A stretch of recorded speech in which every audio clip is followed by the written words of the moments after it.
I was talking about. As this live, I'm going to redo. Let me just say the Lord's Prayer, as I need to say the Lord's Prayer before I start, because for some reason things misbehave unless I do.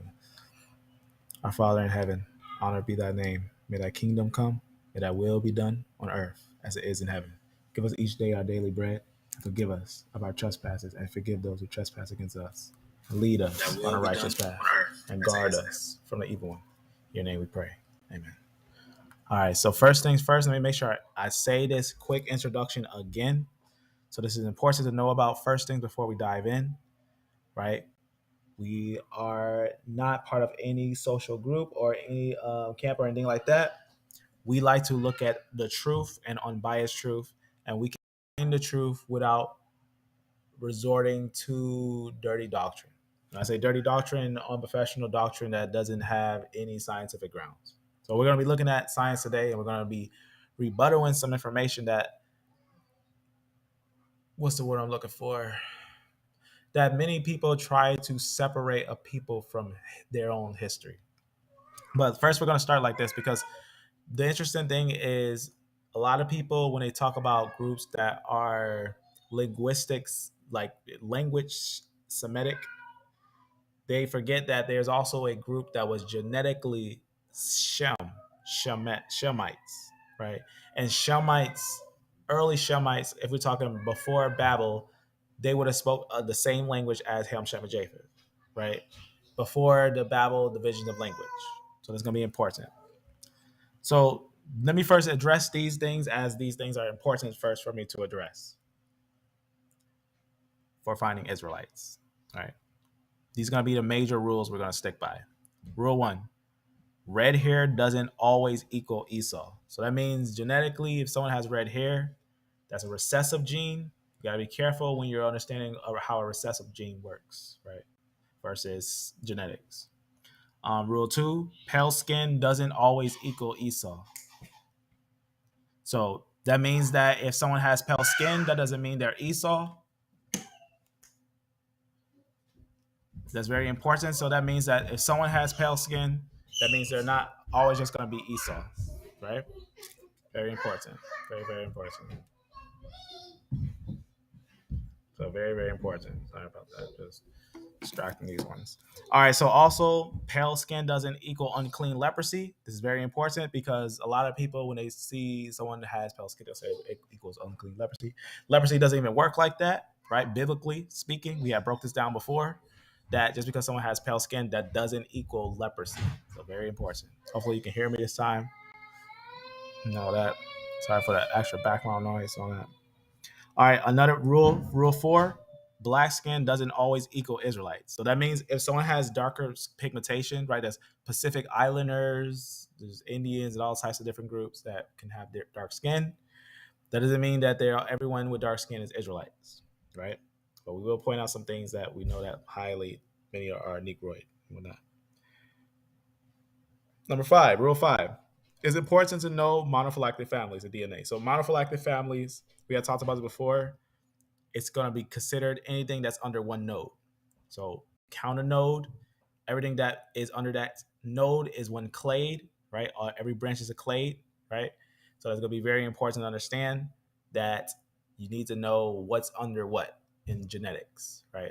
So that you're not like doing something like saying E and T and stuff like that, and saying they come from the same womb or something like that.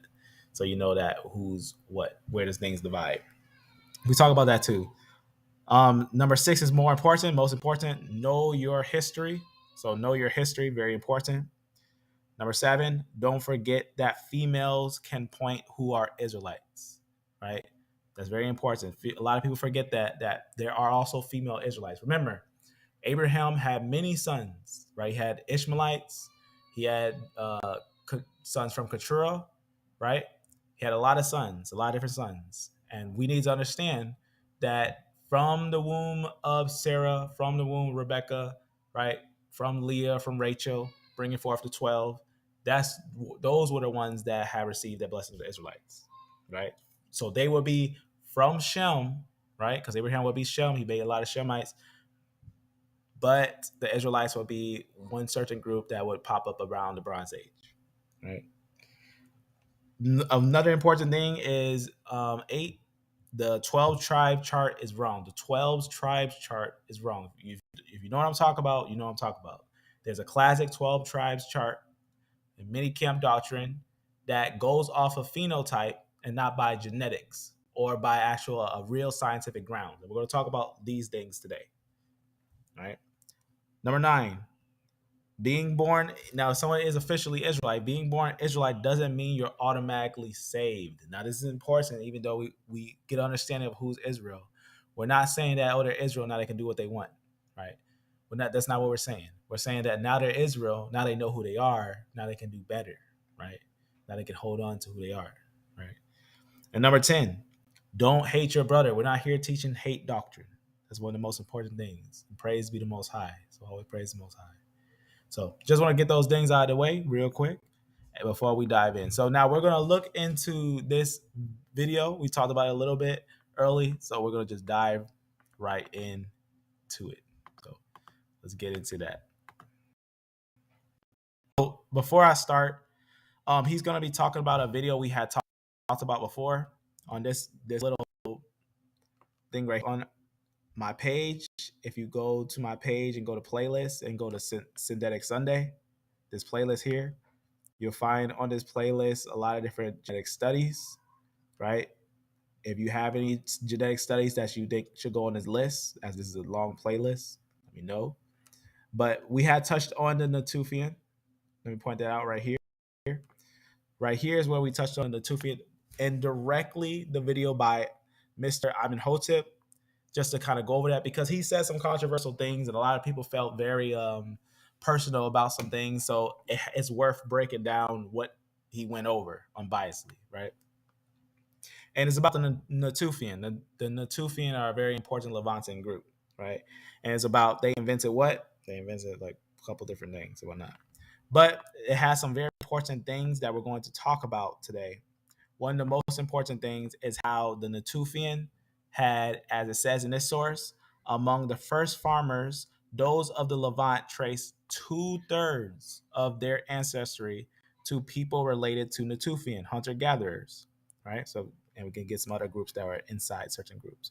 So we're gonna look at some things as we go over some of these things, because I think it's gonna be kind of important to go over. So we're gonna keep on. So and then we'll talk about it. Any questions or anything, statements or anything, let me know. Eurasia, which consists of all of Europe and Asia, is the largest continent. This strategic area in Eurasia, cradle of many civilizations, has been called Levant, Middle East or Fertile Crescent. When historians talk of that region's ancient history and population, most of us see this, and it makes sense, right, given the appearance of its current residents. However, that's not exactly accurate.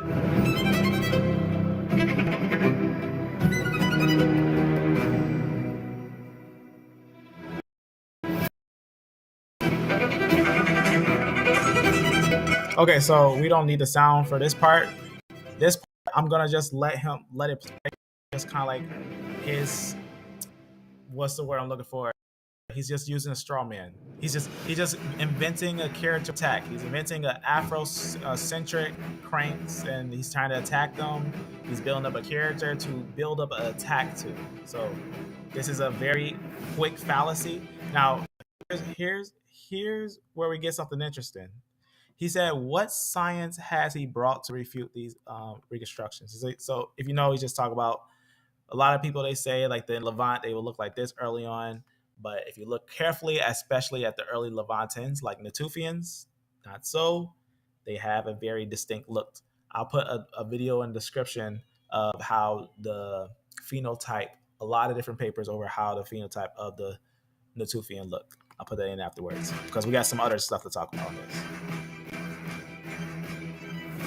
Let it play a little bit.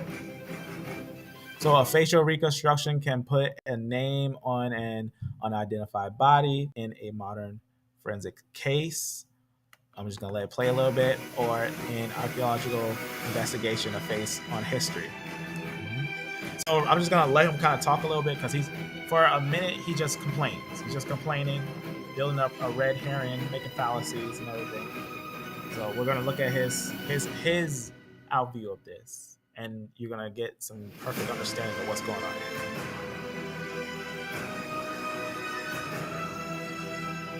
Lately, we proved that here. All right, so just some complaining, nothing yet to the rebuttal.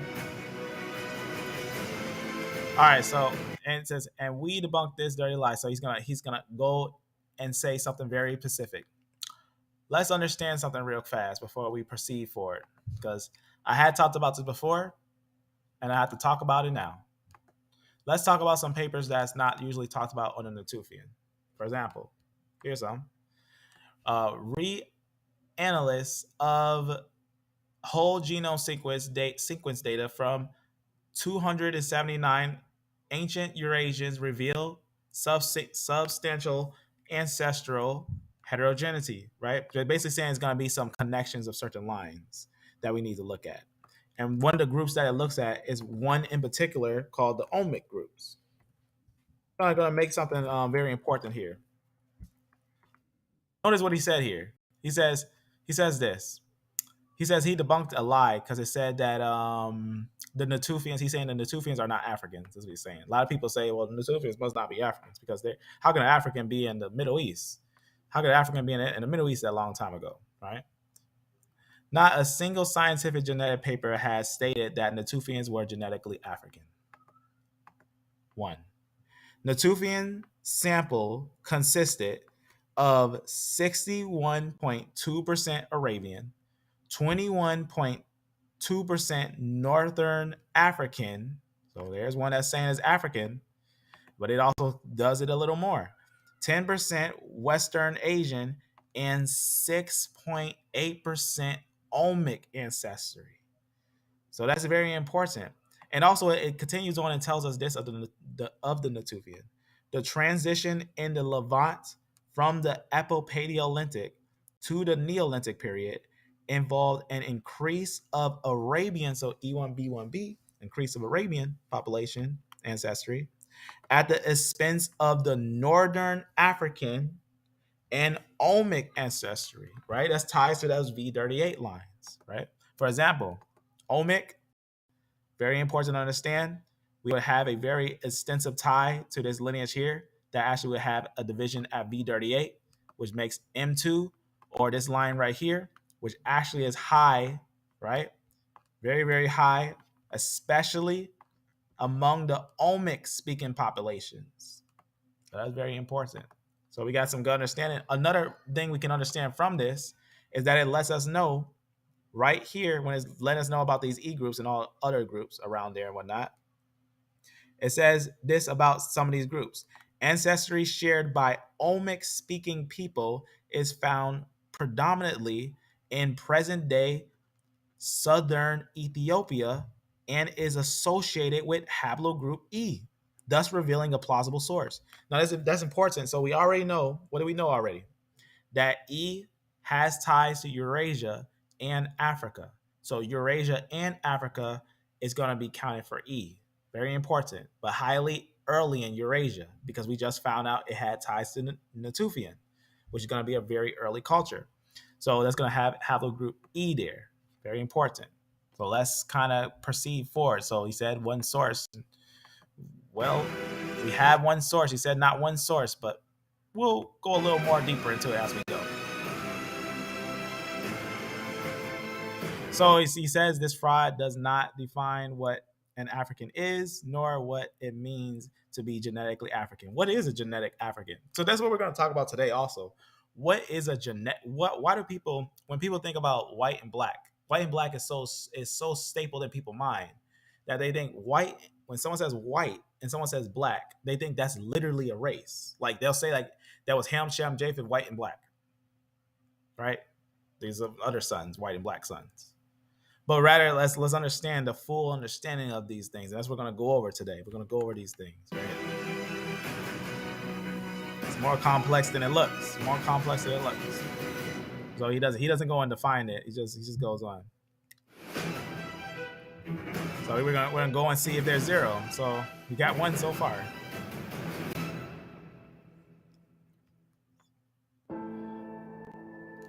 Now, what's weird is that he says, but this is how he gets away with saying this source are in the video.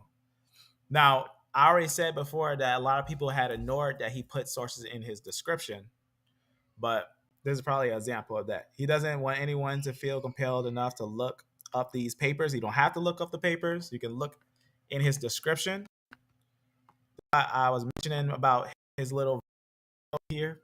I'm going to go page and out something on that little video because for some reason that video has to be one of the most controversial videos of Natufian. It's a very simple one too, but a lot of people got a chance about the Natufian from that little short. But in his description, he got sources. He has some sources in his description, and the sources are all right. As you can see right here, it says genetic structure of the world's first farmers. So he does have some sources on that, and this one actually goes into some of the breakdown of some of those autosomals and whatnot, different things like that. So I'm gonna leave this here and kind of point out something here because he's gonna point out something on this, and we're gonna look at this a little later. That is gonna be constant. So he does his thing.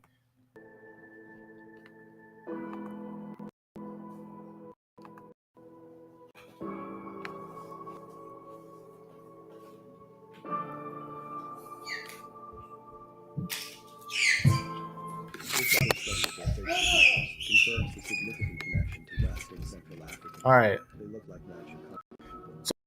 Sure, it didn't have nothing there. He just this part. Let me actually address this part because this part I don't want to let this fly through. I want to address this part. Notice this paper that he's using here. I'm going to actually open it up. Let me go back and point out this paper because we have to. Because he's saying actually why I did a video on this. I did a video called "Don't Say Only if you don't know everything," because a lot of people say none or only, or there's only this here, or there's none of these there. They'll say there's none of these, right? But let me open this up real fast and point this out. All right, so genomic insights into the origins of farming in the ancient Near East. All right, so that's what he's going to be looking at, genomic insight into the origin of farming in the ancient Near East. And this is what he found out. He says Natufian and successor Levantan Neolithic populations carried haplogroup E. So we know that Natufians have E. And we found out also Olmec had E. And other groups had E. Of likely ultimate African origin. So he even reads, what's weird is that he said there's no source that says Natufian has any African in them. And right here is telling you that E has almost a certain African origin, is what it says. Now, they have to relate that with an ancient culture that's in Africa, of course, to make it in Africa. And we're going to look at some interesting things here. So already we see that Natufian has connections to Africans. So these early Levantins have connection to Africans. But he uses this paper and he wants to quote a certain part to try to make these groups separate from what they call sub-Saharan Africans, which is going to be kind of laughable because that's why they did a re-examine. That's why they did this paper. When they did a reanalyze, they reanalyze all those things. So that's important to understand why they do that. Why they had to re-examine it.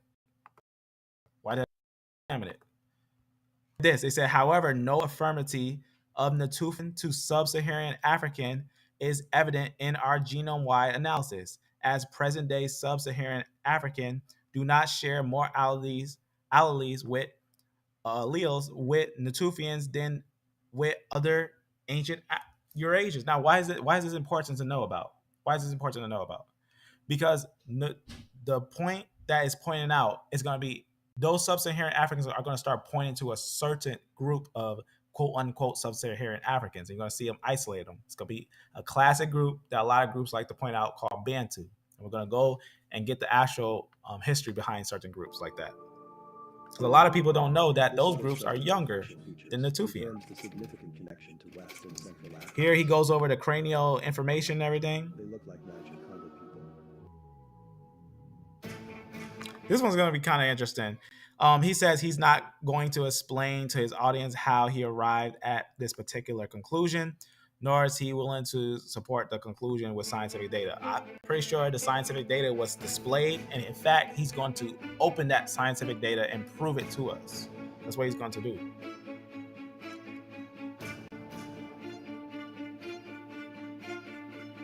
So he goes over and says something very important.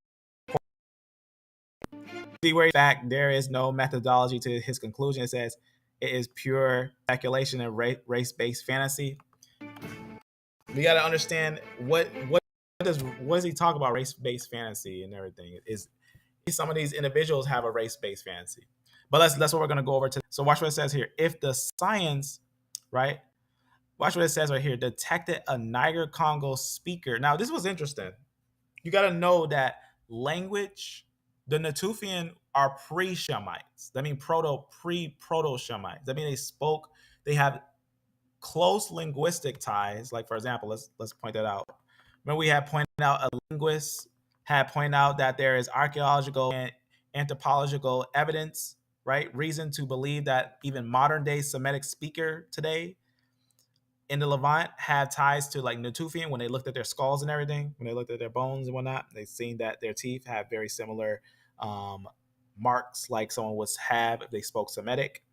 And they said that they must have ties to modern Semitic speakers today, and they have E1B1 lines, right? But what's interesting about that, when they're looking at those craniometrics and everything, right? Craniometric analysis has suggests an affinity between the Natufian and populations of the North or Sub-Saharan Africa. As a result, that finds some support from Y chromosome analysis, which shows that the Natufian and the successor Levantan Neolithic populations carried haplogroup E. You see what's going on there? Jorginho, again, that's that same thing. Like that's that same paper. That's what that paper says. Deep in his paper, it tells you word for word of that craniometric that he's over here talking about. The craniometric analysis have suggest again an affinity between the Natufian and the populations of North or Sub-Saharan Africa. As a result, that finds some support from Y chromosome analysis, which shows that the Natufians and successor Levantan Neolithic populations carried haplogroup E. So that's very important to understand that this little piece of information, this little thing, had that on there, right? Let me put it like this because I don't know, such it like that. Because to put this out, understand, right? A lot of places talk about this. A lot of places, right? Just like we was quoting from that right there. However, right, we seen that, right? They were saying no. They were saying no at first, right? They were saying no. But guess what happened after they re-examined it? After the re-examination, right? After the re-examination, who do they have connections to? The omic groups, right? They had connections to the omic groups who had what? Omic groups had E. So we know that from the Natufian, some of the omic groups went into Africa. And we know that from the information that we just went over, craniometric analysis have suggest an affinity between the Natufian and populations of North or Sub-Saharan Africa, right? That's important. That's letting us know that that previous idea, that previous result came to some back walls. When you start realizing, of course, the Natufian are E groups, that P2, E1, B1 makes V38. So how would the younger, because remember, the language Nilo Congo had to be later after the Natufian. Niger Congo was split from the Natufian and go their own way. That would be a totally different and later line, not earlier. And also, notice how he says about the Niger Congo. He relates them to Bantu. Now, if you know, Bantus have a very interesting combination language, but let's read a little bit what he says about the Bantu. He says, Bantu, then the skulls would have indicate as much to the artist. However, Bantu, apparently it did, who are only indigenous. Now, notice he says however, Bantu who are only indigenous to sub were not present at all during the time of the Neolithic. Now, of course, let's go over this real fast. So, first of all, are Bantus only in Africa or indigenous only to Africa? Is the group of this group only in Africa? You can look at the BMAC culture, right? BMAC, BMAC culture, and you can find out there's E1B1A there. You can look into Bronze Age France, and you can see E1B1A there. But one of the most interesting ones that I think is interesting is that he says these things, but I don't know if he ever looked into the cities groups. There's a Bantu group in the cities. There's a Bantu group in the cities. And they also have. Let me go down and kind of point this out here. They also have those E1B1A groups. So that's very important. So they also have those E1B1A groups, right? And they also are going to be a group in areas of India, right? So they're going to be in areas of India, right? So this is going to be a group, as we see here, the cities. They have ties to Pakistan and India. That's very important.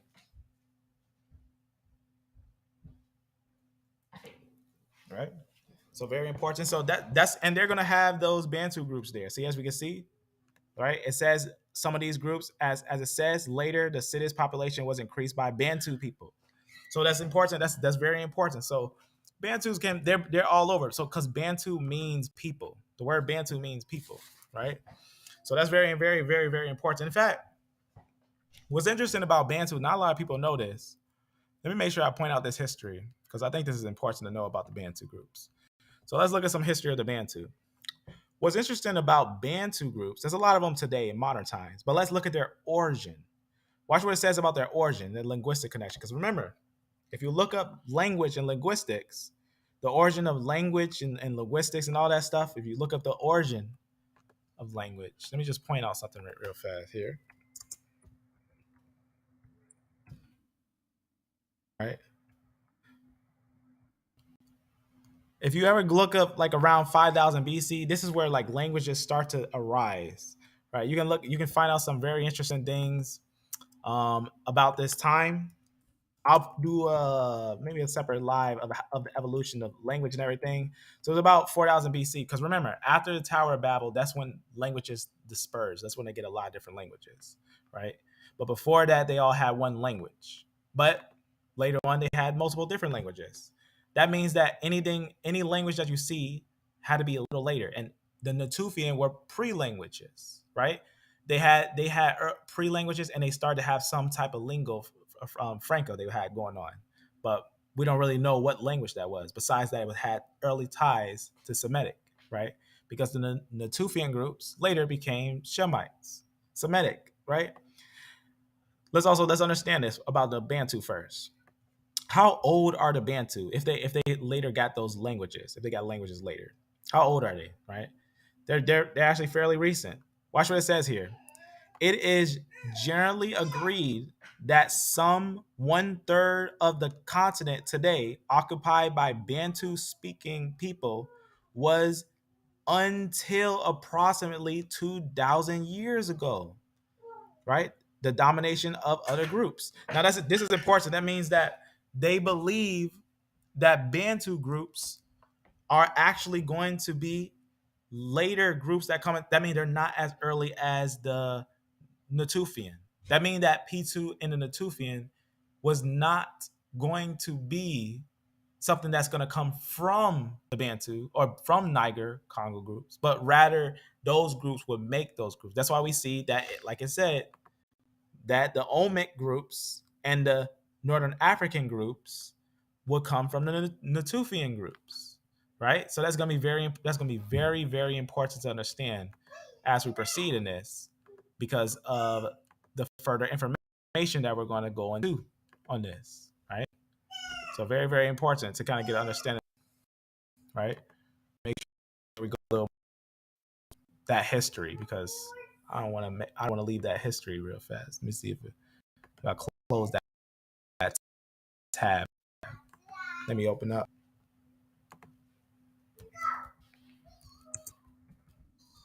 Go back to that Bantu origins. So you can see some further ones try to push it like 4,000 years ago. How old ago would that be? 2,000 BC. So 2000 BC is not close to the Natufian age, right? And also you got to be careful on what lineages are in those bands, right? What groups are in those.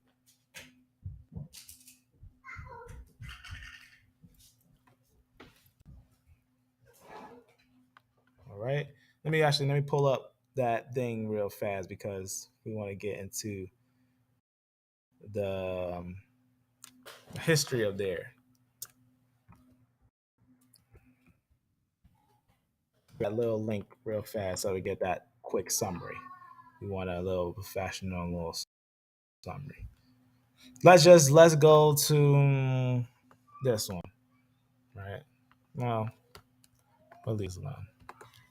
We got a little insight. We'll just go to right here. This is fine, right? Let's just say right here. Let's just say let's stretch it all the way to there. Let's say 4,000 years ago. Now, always make sure you look at those Havilah groups and the Bantu groups because the earliest groups in them is E1B1B before they get the Iron Age E1B1A groups. So they get the Bronze Age E1B1B groups first, then they get those Iron Age R groups and E1B1A groups in those groups, in the Bantu groups. So that's something that's important to take note of when thinking of this group. But now that we got the word Bantu down, there's also something important that we need to know about the Bantu groups that we're going to kind of point out here. So let me actually point that out on here. Right? So I point out earlier, before I leave this, right? Let me, if I type it right, instead of typing it all weird like that. I show it right here. Okay, let me just point out something here with the Bantu groups. Because when this is talking about like 2,000 years ago, is mainly pinpoint talking about the E1B group. So when it's saying that it's agreed that approximately years ago, right, is mainly talking about those E1B1A groups when it's about that. Also, was that wasn't about this, how that all happened in there. Let me show you something else that is said about the Bantu groups. All right, watch what it says here about the Bantu groups. It says right here, our results here show this ancestry is much higher in the Levant compared to Arabia. Another contrast between the Levant and Arabia, between the Levant and Arabia, is the access of African ancestry in Arabian populations. So in Arabian populations, they have a high access of African ancestry. Why? Because you can see right here, if we had remembered, the Natufian had let free a Omic group, which would have sons from V38. If we look at that total family from that V38 family, we can notice there's a separation. There's going to be, from this long line here, if we go down this line, we can find that it will lead us to M2, which this group is the group that we believe are the Israelites that start in Arabia, about Iron Age, by the fossilized cultures, or by the actual observable culture, right? By the actual archaeological cultures, right? We actually find that the groups, this group, let me actually point this out, not this one. So this is V38, but I'm going to go to a snip under it right here. And you can see that this group would go into areas of Arabia and into areas of Africa, or the Horn of Africa, Abyssinia, or Ethiopia, right? Get a good understanding of that this line would go down into these areas, right? So that's going to be that group we were just talking about. Now let's go back and let's take a look at what it says here, right? Before I read that other thing, I'm again get one more understanding, right? For those Bantu speaker groups into approximately 2,000 years ago, right? You can see right here, our results here show ancestry is much higher in the Levant compared to Arabia, right? Another contrast between the Levant and Arabia is the access of African ancestry in Arabian populations. We find right? We found that the closest source of African ancestry for most populations in our database is Bantu speakers from Kenya, in addition to the contributions from the Nilo-Saharan speakers from Ethiopia, in addition to the contributions from the Nilo-Saharan speakers from Ethiopia. Now, how long ago was that mixture? We estimate that the African admixture in the Middle East occurred within the last 2,000 years. Didn't Jerusalem fall in 70 AD? Didn't Jerusalem fall almost 2,000 years ago? Right? With most populations showing signal of admixture around 500 to 1,000 years ago. So the rise of Islam, right? When they start scattering more Jews, that we had talked about, the Battle of the Ross, Battle of Foss, that was happening. So in agreement with previous studies, so you get a good understand. So as you see, Bantu speakers go at least 2,000 years back to the areas of the Levant and the Middle East. Bantu speakers. And that's very important to understand. That means they must have had ties to early Levantins before their dispersal. Sounds familiar for those things. And we already seen earlier that they just said craniometric analysis has suggests an affinity between the Natufian and populations of North or sub-Saharan African. As a result, that find some support from Y chromosome analysis, which showed that Natufian and successor Levantin Neolithic populations carry haplogroup E. So that's from the update from Genomic Insight into the origins of farming in the ancient Near East. So that's from that. That's from the update of it right here. So the one that he may have looked at, but probably didn't look into some of the updates that's going on with some of these things when you look into some of the finds and whatnot, what they have going on here. So they let us know right on their ding on how these things are mixed. So that's why the Natufian and the Levantin are highly related into like the Bronze Age. So very, very important stuff on there, I think. Very, very, very important stuff. All right, so close that. Let's move on to the next part. So that's very important stuff when it comes to the Bantu groups. Like a little bit. Any questions, let me know. Statements. You know how it goes.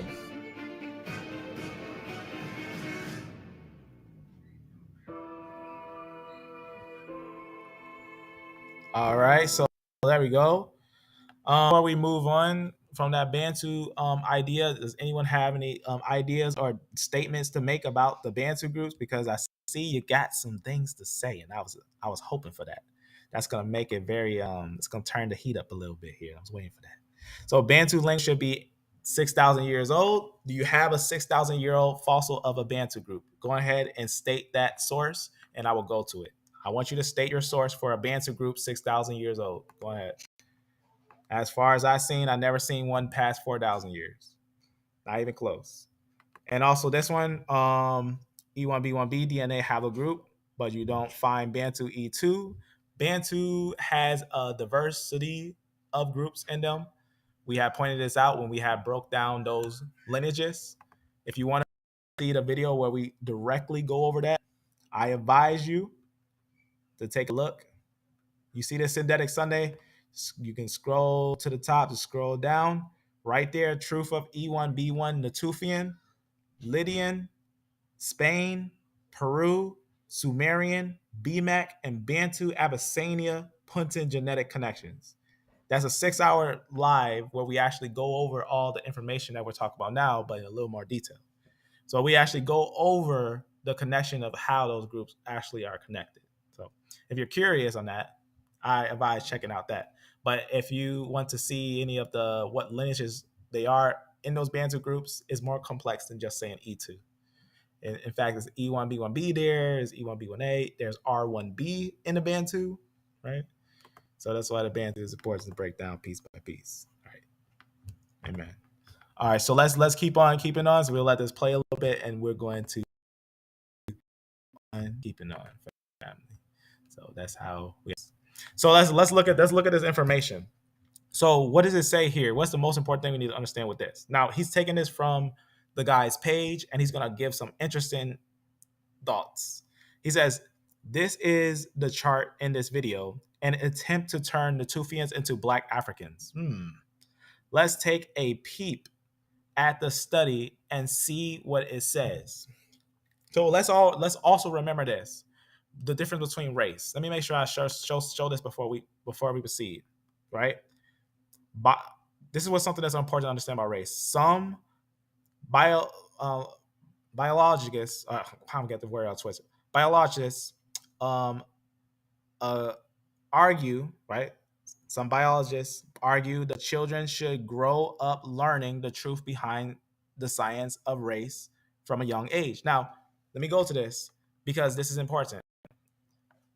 Do you think that people, the world, how race works? Because a lot of people don't know how race works, right? What is race? It isn't skin color as some young people are learning. This is important. Did you know skin color actually isn't a race? Your pigmentation actually isn't a representation of your people group. Your pigmentation actually isn't a representation of your race, right? I'm going to explain as we go over this. So it just goes over some information. They got a geneticist, right? A biologist that's there, and they're at a University of Pennsylvania, and they give basically a guest lecture about some things. And this is what they say. They say the topic is race. And she points out the big problem, right? That biologists cannot define it. Why they can't define race? Because if you base it off of the understanding of religion, if you base it off the idea of pigmentation, if you base it off the idea of language, then that's ethnics. That's ethnicity. If you base it off anything of that type of sort and make a cast off of that type of way, that's ethnicity, and that's not what race is. A lot of people turn ethnicity to a race, right? But it's a different thing, right? So that's going to be very important to understand, right? Let's go a little more deeper into that understanding, right? They know that if you look at some ancient understanding and stuff, they say this, that pigmentation and when dark skin came, light skin came, it's all because of climate and different changes. We know that people who have more hair, right, less hair can equal darker skin, right? You'll notice that a lot of people, some people don't have like a lot of hair and they have darker skin, right? Basically, we turn on the pigmentation or the production capabilities of our skin cells and allow this dark pigment called melanin to serve as a natural sunscreen in places of the hair we lost. So that's important. So they talk about, well, people must have been hairier, lost their hair, got a little more darker and everything. So this is just like a little insight on that, right? That's something that the reason why that's important to know about is because pigmentation can be subjective. It can be subjective, right? For example, it just says the folk understanding of race is that there is a small number of basically different kinds of people, right? They just talk about Asians, Africans, Europeans, Australians, Native Americans, all those things and whatnot. But they just say like that's the common sense of the understanding of race, right? It's a common sense of understanding of race and a couple of things like that. But what they actually go over is actually, long story short, they actually point out how a lot of that came from eugenics. I pointed that out before in a video. We have pointed out something kind of interesting, that the understanding of the world early on when they race, you know why people are saying black and white? Notice, ancient people weren't saying black and white people. You don't even see it in the Bible. Well, when I say you don't even see it in the Bible, you can see someone in a sense getting close to that term, naming that things like that. But you don't see like this black race or this white race, and it doesn't give you that total definition like that. It doesn't give you a definition like that where it's like, oh, this black race, this white race, right? Because it's more complex than that. It even started you out with three, right? Ham, Shem, and Japheth, right? To hit the fan like that. But this is where I went over that when I made this video by the mother.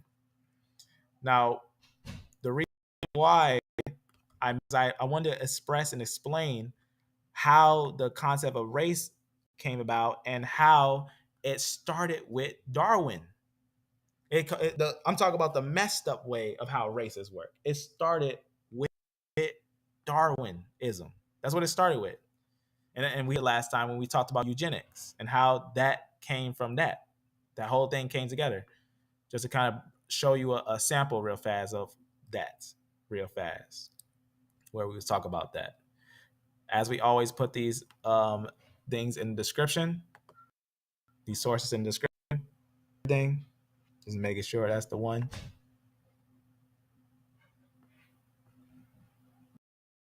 Mm,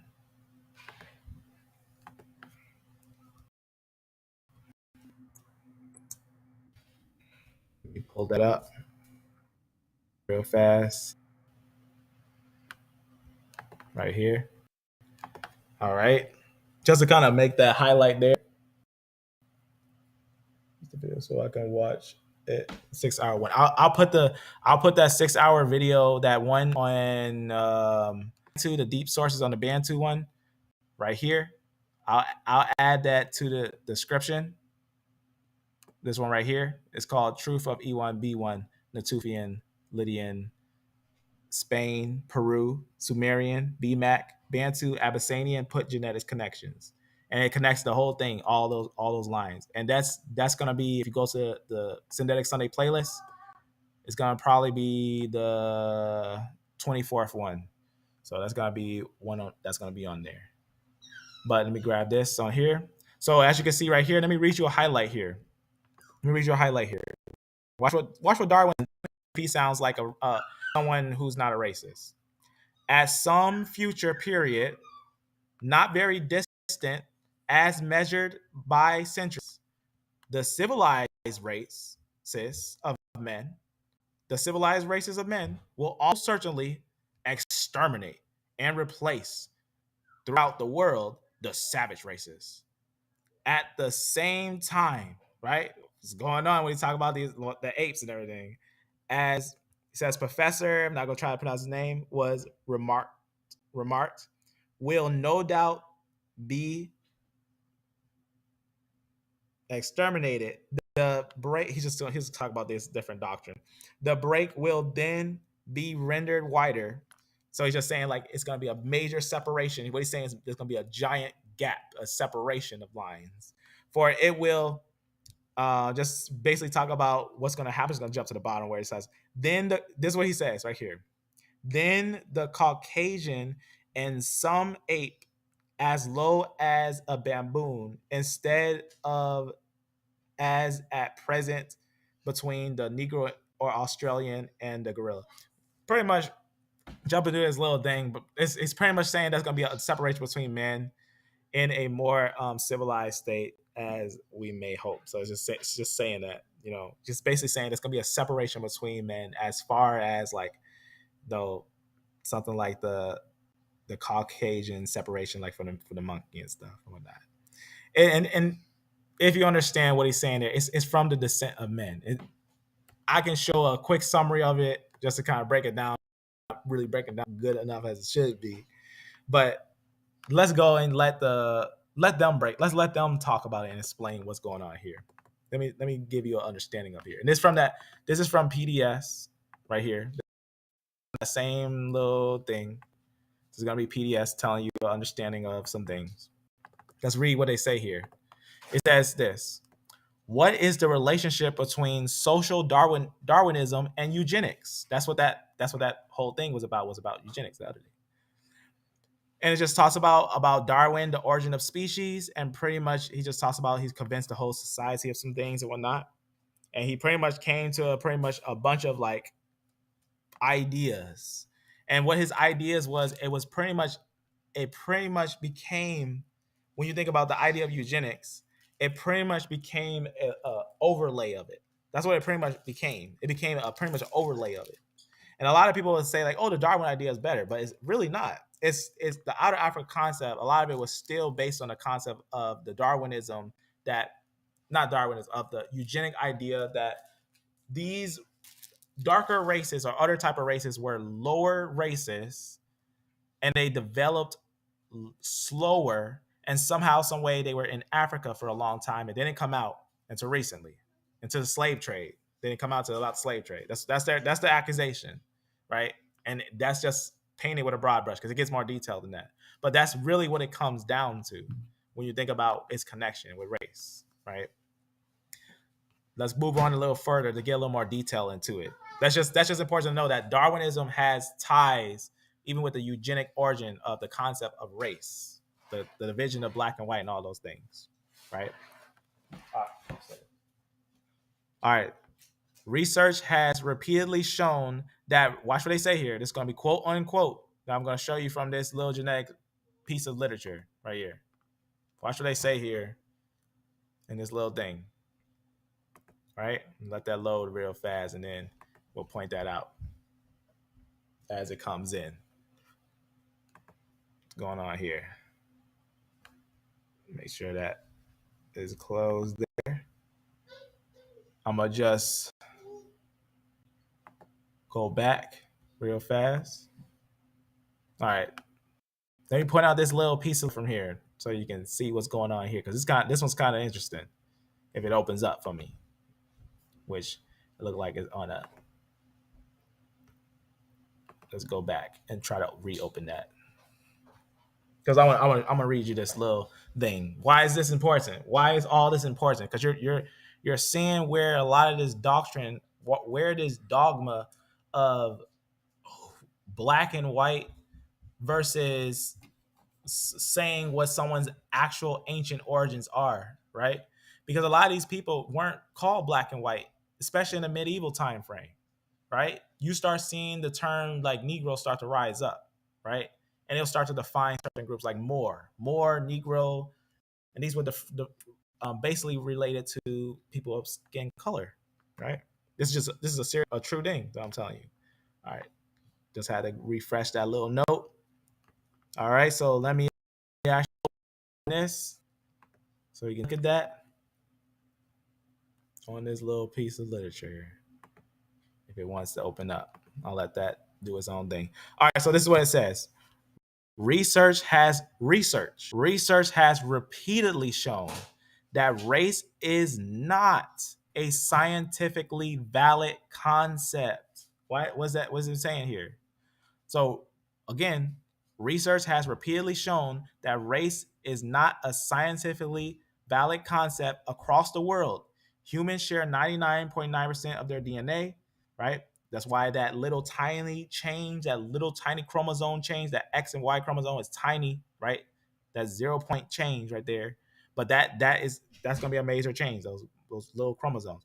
The characteristics that have come to define our popular understanding of race, hair texture, skin color, facial features, represent only a few of the thousands of traits that define us as a species. This is important because we talked about this before. Pacific Islanders, a lot of different groups can look very similar, but have a major difference to them. I don't know why this little thing not opening up for me. I'll just try to do that right here real fast one more time. See it.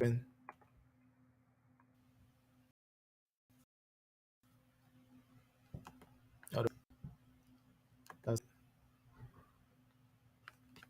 right. It's called scientism. I mean racism in science. The taint that lingers. What it's called. Let me just see if it opened. Let me try to find it again. Close this. Okay, this is what it's called right here.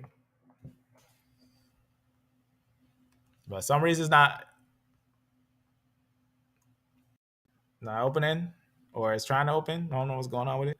But this was a source. So I'll just leave that like that. So you can go to it if you want to check it out. But here's probably a secondary. Always nice to have a secondary source. I'm sure it's secondary. All right, right there. So racism in science, the taint that lingers. Why does it linger?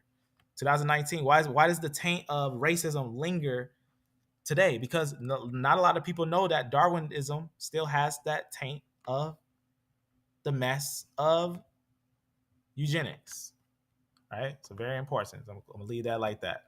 But that's that source right there. Close this too. All right. Amen, family. I'm glad you check it out. And thank you for being calm to check it out. Yeah. All right, so let's get a little more deeper into these things because we just getting started. So right here is another piece. This is what scientists are saying. We should abandon race as a biological category in the biomedical research. What? Can you imagine that? Throwing away race, saying that there is no race because we got to look at genetics. We got to pull out some haplogroups. We got to look at the autosomal. We should abandon race as a biological category in biometrical research, right? We're looking at real medical information. What they actually find, long story short, is that race is a mental concept. It is not actually a scientific concept, right? That's very important. In fact, let's get the final summary from Natural Geographic themselves, right? Let's hear what they say about this. Very, very important. This is what they say. There, you can see right there, right? What is called. There's no scientific base for what? For a race. It's a made up label. Race is a made up label. This is why we got to look at genetics because there is no such thing as a black person and there is no such thing as a white person. Tell the world to tell the truth. We can bring the truth to the table, and if people want to really see how deep this actually goes, they'll find out that you don't know anything unless you know genetics. You don't know anything about who people are unless you know their Y chromosome or their mtDNA. You don't know anything unless you look at their PCA studies and see who they're actually connected to. We're going to move on to some other deep things. Now we're going to talk about the skull shape. We talked about a little bit of this earlier. I'm going to leave this alone because we're going to talk about something very pinpoint on the time of the Akkadians. But first, we're going to let this proceed to kind of point out something. So that's important to understand. That's why we're looking at genetics and all those things. So craniometric studies, dolichocephalic skulls and brachiocephalic skulls and all those whatnot, those things, they're not going to 100% give us a race, but they're going to give us some solid features of what they could be. We're going to get to that. Now, notice right here, we see the Natufian on this branch right here split from the Niger Congo. So E1B1B, E1B1A, they separate a little early. But remember, language comes in a little later, right? And also we know that the Natufian groups, which these all would have had one node related, because as we see, they even split from the prehistoric, recent Northeast African. Those are the Iberasians. And we also know that those groups are going to be highly related. Let's let it play a little bit. Let's talk about that. And that's why we got to look at genetics. It's going to give us a bigger understanding on how these groups are connected and separate. All right, so let's see what he says right here. All right, so this is a sea of Eurasians surrounding the Niger-Congo sample. Now, this is just ludicrous. Do we see actually a sea? If we notice that this node right here, the way that these work, it doesn't work like this, like, oh, we got this, and then we connect them like this. We got to connect them like this, because that's how this will be a clade, and this will be a node. Just a real quick show that.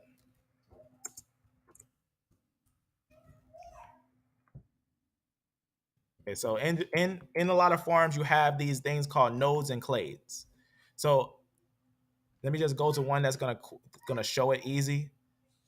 This one, I want to just make it very super easy right here. Okay, so you can see right here, you see this node right here. These nodes are important. Clades are important too. I don't like this. I don't want to look at that.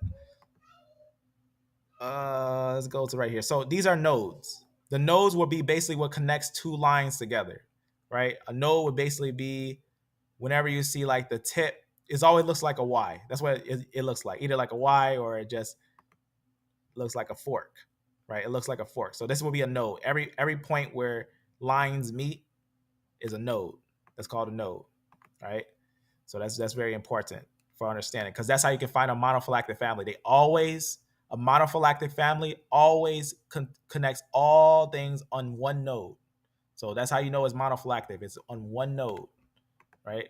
One node, one family. So these are nodes. These red right here are nodes. These lines are clades. So let's just get back over here to get a little understanding on that. So the node. So this node makes Niger and Natufian one. And if you go back a node, this whole clade also separates from prehistoric or recent Northeast African. So that's going to be important. They also have some separation of connections on their cranial, their skull shapes, with some of the Neolithic groups and the Mediterranean groups, right? So they're going to have some high separations, but high on one stem, more close together than the Natufian would be to modern and European. So that means the Natufian have more closer ties on one node to the groups that other groups, other African groups, the Natufian groups have other cranial connection group to their family, to other African family, versus being connected to modern Europeans. That's going to be important for proceeding on because of some accusations that this individual makes. Okay, so notice what he says. He says, there is no sub-Saharan DNA in Natufian, which effectively rules out a Natufian descent from Niger-Congo speakers. Now, two errors here have been said. Already, he had made an accusation that Niger-Congos would bring forth Natufian. Now, obviously, Natufian cannot descend from Niger-Congo speakers because Niger-Congo speakers speak Niger-Congo, and Niger-Congo came later. The Niger-Congo language was not there when the Natufian were there. Natufians would be pre-Shemites. That means before even Semitic is made. And Niger-Congo, if we be careful on how these languages are separated, Niger-Congo separates from Afro-asiatic. So that means that it would have close early separation from Afro-asiatic. But you also got to look at how Niger-Congo is built. That is a built language. Just like how we look at the Bantu groups, they have a built language, a language that came later, that was built, constructed. It wasn't there in the beginning. It was there later. So that's important to understand that Niger-Congo groups are not groups, and those E groups. So that's important, and also not just that, but we know that if we already know that the Natufians didn't descend from Niger-Congo, right? We also know that if he's saying there is no sub-Saharan DNA evident in Natufians, that's false because we already verified ourselves. Not only is their skulls the same, but also they have the same E groups. They have E groups in them. It may be a little different because that P2 makes E1B1. That's going to make all the V38s and all the E1B1B groups. Mainly E1B1B comes from the Tufian. But a small portion, as we've seen, 6% ohmic. That's going to be V38. So in fact, he starts to use Yoruba and he debunks himself by using the Yoruba. Watch how he does it. He brings out this paper right here, and this paper is from Paleolithic DNA from the Caucasus revealed core of West Eurasian ancestry in 2018. And this is what it says.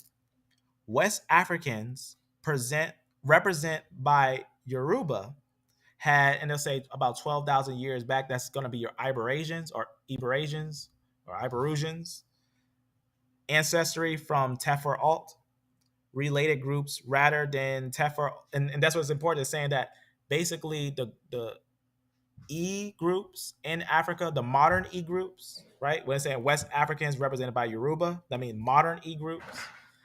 It's saying that they have connections to the Iberasians. But notice what it says right here. Rather than Iberasians or Tefer Alts having ancestry from an unknown sub-Saharan source. What does that mean? I had spoke about this before. The Iberasians or the Iberusians, or how you say their name, the ones in Tefer Alt, That's the oldest E in Africa. There's no deeper E than that, because if you try to link the Tephra to a deeper sub-Saharan African group, you don't. There's none. There's none that's older, that you can go older than the ones in the Iberasians. There's no older group that you can go into. It'll basically start showing that they had replaced a group. That's what it'll start showing, that they came from somewhere else and replaced a group. That's what this is saying. It's saying that the West Africans show that they have connections to Iberasians, but the Iberasians don't show any deeper connection to deeper Africans. That's what it's saying.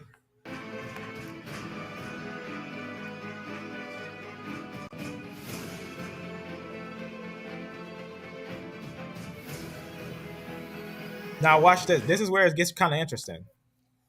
Let me open up a source here, because this is where it gets kind of interesting.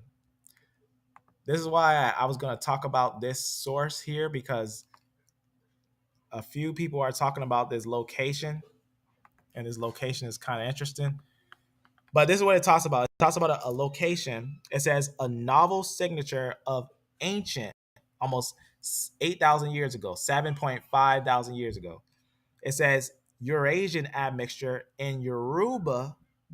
Now watch what it says here about this Eurasian admixture in the Yoruba of Central West Africa. Central West Africa. Central West Africa.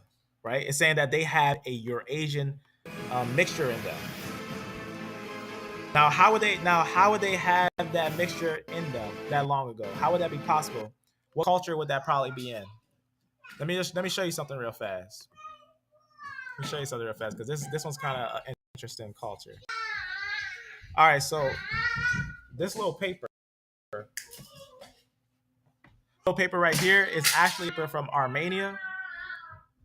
Let me actually open up some little bit from this right here.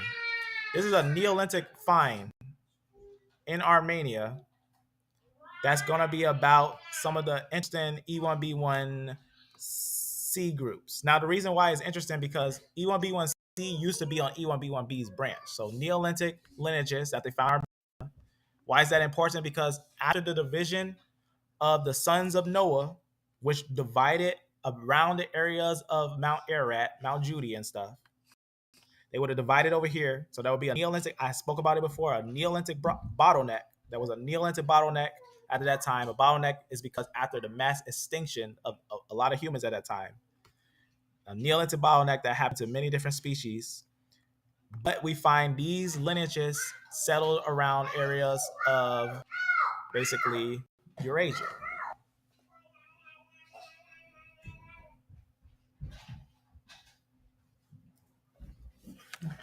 Let me make sure I verify this, what we're seeing here.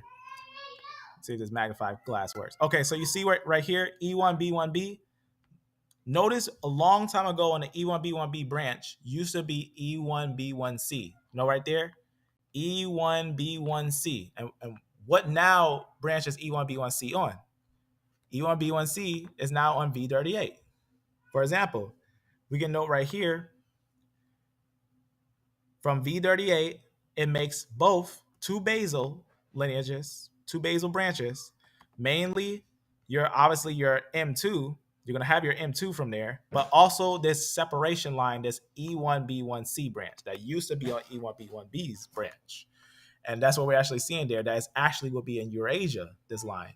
Why? Because it said the Omic groups, and remember, what group is this? From Ethiopia, this is the Omic groups.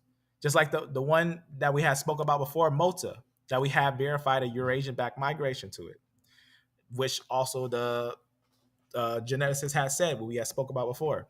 But notice this Omic population, this Omic group, like we have read, going back to the Natufian papers, it let us know the Natufian samples consisted of, as we see, Arabian, Northern African, Western Asian, and Omic ancestry. And we had went over that and seen that the Omic was indeed those E groups and everything. So that's very important of what we're seeing there. Why is that important? So take all that in real fast from all that pieces of information, because all that information is going to be used in understanding this culture that I'm going to show real fast. Let me open up something here and go to this. In fact, it's right here. So this culture was around here. So if this culture was around this area, what's some early places that it might have settled at? Something around what it said. Remember how it said that? How it got that 7,000 year old Eurasian mixture of Yoruba and some of those groups and everything. If we go and look at these groups, we'll notice something kind of interesting. We pointed out here. And this right here, this is what you're seeing right here, this little population right here. Let me point out what's going on in this little thing right here. Right? Pointing out, this is going to be a site that's about 8,000 years old. So the archaeologists have found this little site. They was basically using mud brick everything, and it was dated over 8,000 years ago, right in the areas of Syria. And this is what you can see here. This is what the buildings will look like and everything. And they would have those Natufian lineages went through this culture. The Natufian lineages went through this culture, and I'm gonna show you how we know. We know because, like we have said, genetics are going to tell you. So you see in these little areas here, so you see Levantin connecting with Mesopotamia and the Mediterranean. So Mediterranean and Mesopotamia, and these areas of Syria, we're going to see certain groups settle there. And one of the interesting things that we find there is from one of these studies, a genomic snapshot of the demographic and culture dynamics in Upper Mesopotamia during the Neolithic transition. Right? Let's see what they got going on here in this little papers. Right? What they got going on. Let's take a look at this little paper. So this is actually what we find out, the PCA study. So a PCA study is a principal study that's just basically studying what they have, quick summary of these things. So they're going to show us a few things on that PCA, and this is what they tell us on here. They tell us from those stars right there is the samples that they had. They say the stars are very closely related. The groups that are up there in that area are very closely related to Natufians. So you can see there's that Natufian. So the green circle is going to be Natufian, and also Levantin Neolithic. So Levantin Neolithic has some groups that are over there in those areas. Some of the Levantin Neolithic seem to have went over into some of the Anatolian groups. Some of the Anatolian groups had came from Europe. As you can see, this blue right here, that's from the Greece, Neolithic Greece. So this group actually is going to have connections to Greece and everything. But some of the Anatolian groups seem like they would actually be more connections to European rather than Natufian. So that's a separation of how these groups come together. There's different groups coming together and becoming one. Another group that's coming from the north is the Caucasus group, right? You can see right from the top up here, these groups will be making their way down into areas of Levantin groups. So they're going to be making their way down, and they're going to be starting to meet each other. So, and doesn't that make sense when you think about right before the development of language, they all started to come together, and that was the Tower of Babel, right? They all started to come together. They was living together, one language and everything, right? Then all of a sudden they got a separation, right? It kind of makes sense if you think about it like that. So you see Natufian will be in the Levant, and they will be there for a long time. And that's going to be kind of important to take a note of on these things. So you can see when we're looking at these paper, we're looking at the actual movement and the transition of those time frames. We're actually getting the real transition of those time frames. And we can see that, of course, there were Natufians up there. That's no wonder that he read that. And remember how old was that place? Remember how old that place was, right? Between 7,000, 8,000 years ago, right? This little area that we were just talking about, dated over 8,000 years ago and whatnot, right? Getting some in-betweens of this society 3,000, 8,000 years ago. Getting some understanding of this little society here and whatnot. That's what he got there. It's 0.75, a Eurasian admixture in the Yoruba. Let's keep on going. So that's just all that means is that it doesn't mean that the Natufian are not African at all. It means that the groups that became African were first Levantin and Arabian. And that just means that, of course, the biblical narrative is right, because all lineages should start around Mount Sinai before Babel, right? For the division of all those things, right? So we should see, instead of like I had spoke about before, back to Africa, or out of Africa concept. We're getting out of Eurasia concept, right? Very, very important, very biblical for those things. So right here is just he's going to talk about some things. Here he says a nonsensical claim. I'm just going to let this one be. He's just doing his straw man fallacy. He's making all types of fallacies. Is what he's doing. He's gonna let it be. He's just saying some fallacies and everything, right? And that's why. Notice right here in this. Before I leave that prehistoric Mediterranean, right? That's why I was showing you on that paper with those e groups over here, that they would be prehistoric Mediterranean. That would be a very prehistoric Mediterranean group in the Neolithic and different things like that. So this would be a very ancient group. That's why I said their skulls were similar. So 2022, right? Very, very recent stuff, as you know, we usually do. All right, so hear what it's saying there. This is the exact reverse of what he claims. No, it's not. No, it's not. It says Niger Congo speakers have received your Asian genetic input, not from the Tufian, but from the Tufian-like population, similar to Tefra-Alt or Tefra-Alt-like population. So they're getting that mixture from the groups in Syria. That's what we just seen there. That mixture will have some mixture with Syria. It would have mixture with the Iberasians. It would have mixture of the Natufian. So it would connect not just the Horn of Africa. It would connect the far areas near Spain. It would connect the areas of the Middle East, and it will connect the areas of Syria at the same time. So it's just saying like early splits of sons of Noah, they would have came from Mount Ararat, Neolithic, spread throughout all those different areas, and would have had dominated some certain areas, especially like the Iron Age.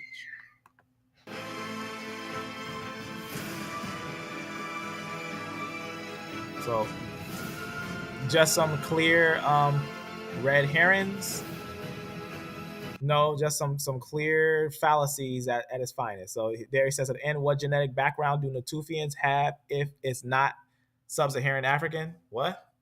See, that's the odd thing about it. Now, this is what a lot of people, they debate whether Natufians are Iberasians or are Iberasians Natufians. Why is it that they can't go deeper than those two lines, Iberasians or Natufians? Why can't they show that Natufians linked to some deeper culture? Because they don't. They don't come from a deeper culture. They come from Eurasia. They come from the areas where they left from Mount Ararat, from Mount Judy, right? Very important. There's going to be some areas that the people had diversified from, right? So instead of saying like African or black, you just say, find out, are they of Shem, are they of Japheth, or are they of Hem, right? So that's going to be very important to understand. And we found them Semitic. Okay, so now look, remember we were talking about that area, Anatolia, 8,000 years ago? Maybe we'll talk about that place. It talks about this. I'm not going to try to butcher the name. It says population was more closely related to early agriculturalists from West Anatolia. So it says those groups, and it says most of those group population ancestry was deeply related to post-glacial Western European hunter-gatherers of certain ones. So it says basically they're mixed. First, he points out that some of these groups are mixed and everything. Now, watch what he says here. He says some of those groups, he says, itself can be modeled as a two-way mixture of certain groups from Eurasia, and it says Western certain groups. But this is the one that we want to look at, including Neolithic Anatolians, pre-pottery Neolithic farmers from the Levant, PPMB, right? So I think I want to make sure I show that PPMB culture. What does he mean? He says they had ties on some culture. You got to be careful of PPMB culture because it's very mixed. But they do have some of those early E groups there. So they do got, as we see right here, early E groups there. So they do have E groups there. Not only E, they have L3 there. So that's very important. So they got some said African groups there, groups that have ties to Africa. And they would have ties to groups that would be from Europe, like T and H, N, things like that, K, right? And that's going to obviously connect some of the culture and pottery culture or cardum pottery culture, and the Iberasians from Tephra and whatnot. So that's going to connect some groups together. It's going to be very important to kind of take note of those mixtures in these lineages. Obviously, going to connection of your Mesolithic, Natufian, and everything. Let's hear what he's going to say here. So see what he's saying there. He's saying that a mixture of those groups are a mixture of also the PPNB or PPNB, pre-pottery Neolithic B, Natufian, and Tephra Alt can be modeled as a mixture of this group, and an additional deep ancestry that may represent an even earlier split than the basal Eurasian. So now he says that he didn't show this information, but actually, that guy actually did say that Natufians are Another Eurasians. study from the site of Atiltiam in Israel confirms that the ancient inhabitants differed from modern Mediterranean populations. See, Mediterranean population, there it is right there. And now here's where he gets upset, because he says the word black Africans, right? Black Africans. So let's just clarify what he's going to bring out here. Now he's going to bring out one skeleton remain. Now this is very, you got to be careful on this, because we already confirmed that the PPNB is a multicultural group, right? He goes on and brings out one skull in Pacific, in one of the populations, and he's going to talk about some things of the skull. He even realizes that skull, the possibility of inbreeding in this community. So that community had inbreeding. From where, though? From Europe. Europe was coming down and mixing with the Natufian cultures, and then they start changing, right? So they talk about some things of its nose feature on it. It says the nasal index falls within the category of a common characteristic of the African Negro.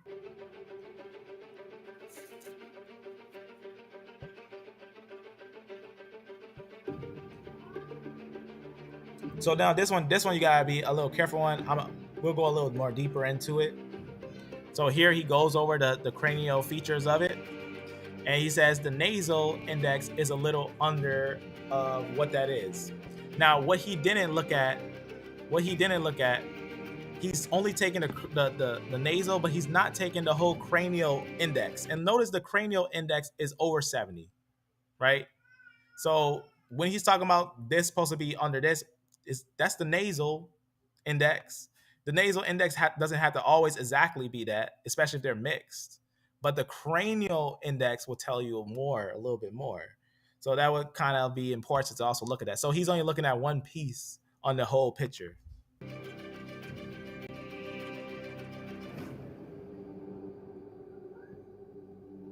Right.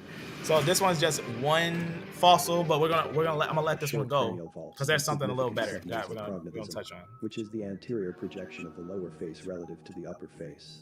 This feature is the most observed among black Africans. Okay, so right here he's just doing some line feature. Obviously, that's not really how you do that because you're missing the lower jaw there, right? So it's missing a part there.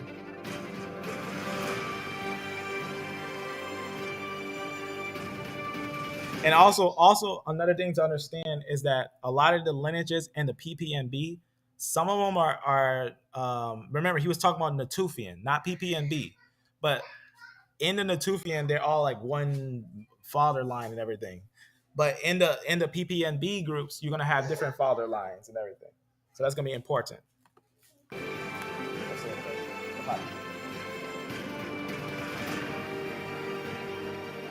All right, so now obviously PPNB, what do we find there? We find a lot of different lineages, T and H and all that. So this one could be Caucasoid. This one could be Caucasoid. This could be one of the finds of a Caucasoid lineage. It could be. It looks very similar to a Caucasoid one. Right? But we'll look at something a little fancier a little later. We go that. Right? Because one of the biggest things is that cranial studies are not genetic studies. So that's not a haplogroup, right? Head shape doesn't change. It doesn't tell us what haplogroup they're going to be, right?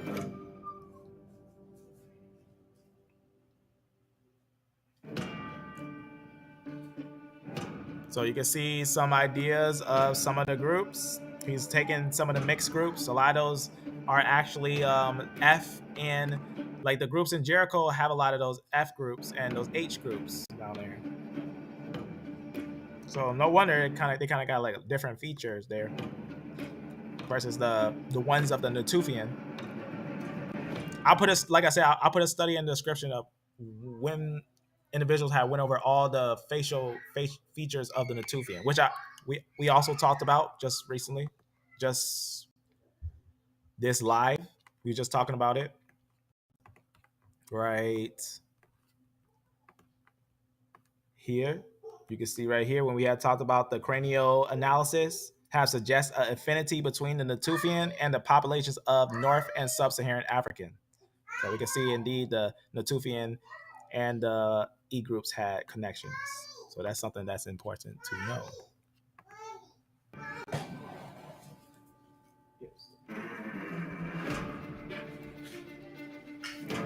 Finally, this study revealed that the people of Iran, dating from the Bronze Age to the Islamic period. All right, so let me make sure I elaborate that last part. It kind of like right here, right? Notice what he said. Why do they resemble the image? It says by this. It says so much for the Levantan looking like the Niger Congo speakers.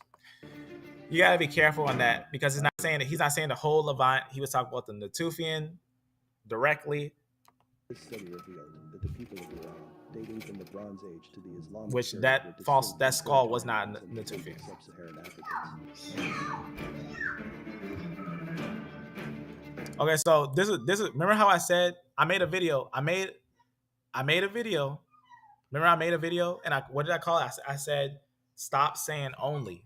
Right? It was basically saying stop saying only because a lot of people say only and that's it. They'll say like black people are only African, or they'll say like stuff like that. That's why it says the only people that resemble sub-Saharan African are sub-Saharan Africans, and they remain in sub-Saharan African until relevantly recent. Do you hear what he's saying? This is what I'm talking about. When people think about what is a quote unquote colored person or an African, they'll say, oh, they've been in Africa. They said they never came out Africa into the slave trade. That's what they'll conclude. But that's why the Natufian information blows so much stuff out of the water. Because once you realize Natufians have E and they diverse that E also in Eurasia, not just into the areas of Africa, but also Eurasia, right? Remember I talked about from that area of here, how most likely from here that was a line that went to France, right? Let's quickly look at that right here. Take a quick look at this right here in this paper right here about the France.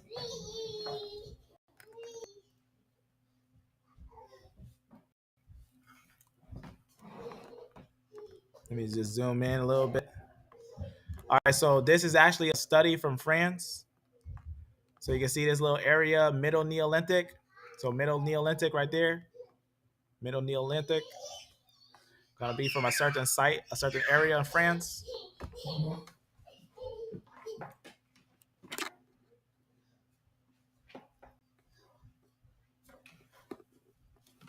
All right.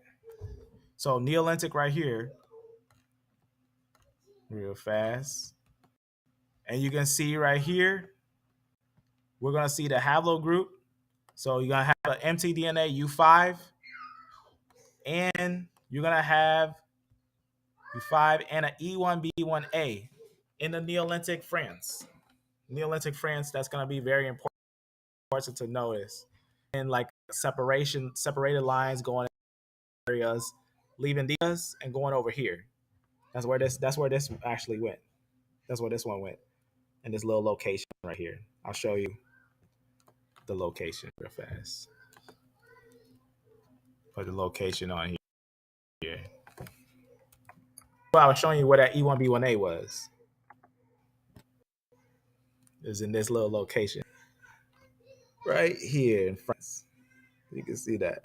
And that was Neolithic. That was a Neolithic find. So it diverse. So that's why why we talked about um, the verse 9 someone in Eurasia. Right? Here's a paper for it and everything. There's a lot of places where to find it and everything. I'm just gonna close it because that's just PDF of it. We had talked about that before, right? And it came from this culture right here. That's where it came from. It came from this culture right here. I'll do a separate live pinpoint on this culture one day. So it would have came from over here and must have went across the sea and went up there into those areas early on Neolithic.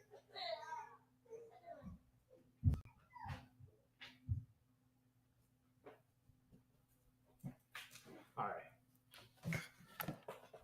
So early on Neolithic. That's very important. That's very important because if we're Neolithic information, that's before any of those languages develop, right? Nile, Congo, and the Bantu, all those, any of those, right? So that's very important. Very important. That's, let alone the BMAC culture finds. All right, so he's just going on. He's just saying some stuff. You see what he's saying right here? He's saying this. He's talking about this. He just says he wasn't able to show any of the PCAs 100,000 years ago. If you've seen the study on Natufian, we have pointed out that we have found it said fossil of a 125,000-year-old L3 that had connections and verification that E migrated downwards into the areas of Africa with it. But that's because they put the out of Africa idea matching to a fossil in Tel Halul, Assyria. This one, he just making classic fallacy. So he shows himself to be uh, in need of correction. Finally, this study revealed Let it play. people of Europe, dating from the Bronze We Age got to one the more Bronze thing that I want to Age, show. He's getting into it. resembled sub-Saharan Get Africa. into it. So, when Eurasian civilizations See, you see what he's saying? He tells you that they had a Eurasian civilization tie. Elam, a lot of these E groups had ties to Eurasian groups, right? Yoman group.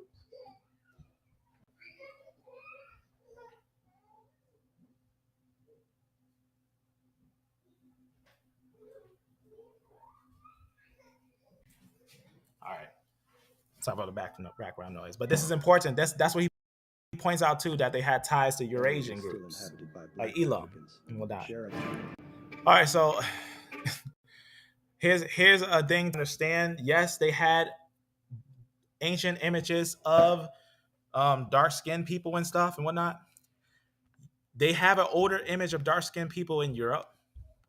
He shows how the Greeks and Romans depicted the Persians. The Greeks and the Romans would be like Iron Age. Let me show you something that's really old. Interesting thing, the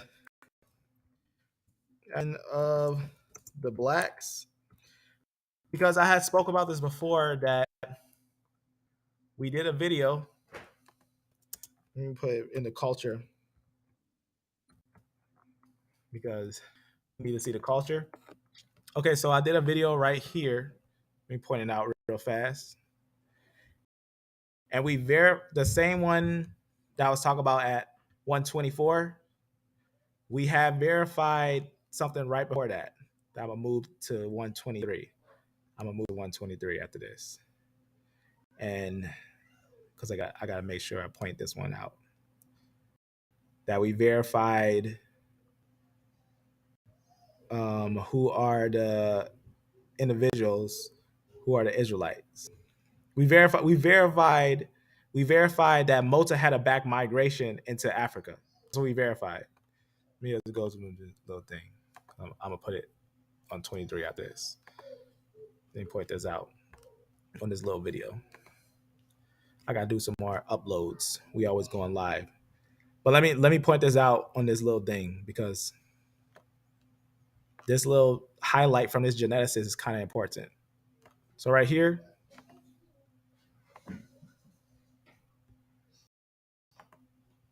Look what this geneticist says here. It's kind of important what he says here. What he says here. Um, this one don't have the whole copy. Let me go back and go to the whole copy because it's kind of important on that. Not that important, but kind of. All right, let me see if this has it. So here's a quote from the geneticist. Just gonna make sure I pause. All right. So this is what he said. So this is a geneticist. I will show you which geneticist it is. Peter Revez, right? He's a geneticist, and I asked him about the oldest E1B1A group, and I was talking about how it has connections to the BMAC culture and the Mota and some of the Neolithic cultures. And I said, I found out it seems like it's not actually African. It seems like it's more like Levantan, and then it became African. That's why he said, you're right. That is not truly African, right? That's very important. And why? Because he had let us know that, as it says, that group, what? That is, they show a significant connection to Minoans. Captain of the Blacks. Captain of the Blacks actually shows that there were a black group that joined in with the Minoans. This is actually what it's called. It's called the Captain of the Blacks. It's a real Minoan piece of art, right? No pseudo nothing. This is actually what it's called. That's actually the name of this piece of art. It's called Captain of the Blacks. That's actually what it's called. And it's actually going to be um, an ancient design by Owens, right? See a little bit more on that. I'll do a separate live on that. I'll do a pinpoint live on that because I got a video on the Captain of the Blacks and a couple things of that on the Minoans and stuff. But this is a real picture. And the reason why it's important is because sometimes when you see these pictures, you'll see like these individuals here and kind of dark skin, but a lot of times they're copying like the Egyptians, and a lot of Egyptians were dark skinned too. But there's individuals here who cannot be denied, and that's why it's called Captain of the Blacks. These ones that are really dark skinned here in the areas of Europe. That's why it's called Captain of the Blacks, because it's an individual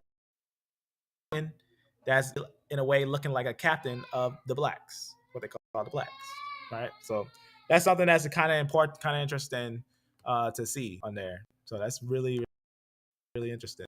So there were dark skinned people, and I don't know if that makes any difference or like it could be. It's not that they wouldn't be in Europe. Not evidence of them.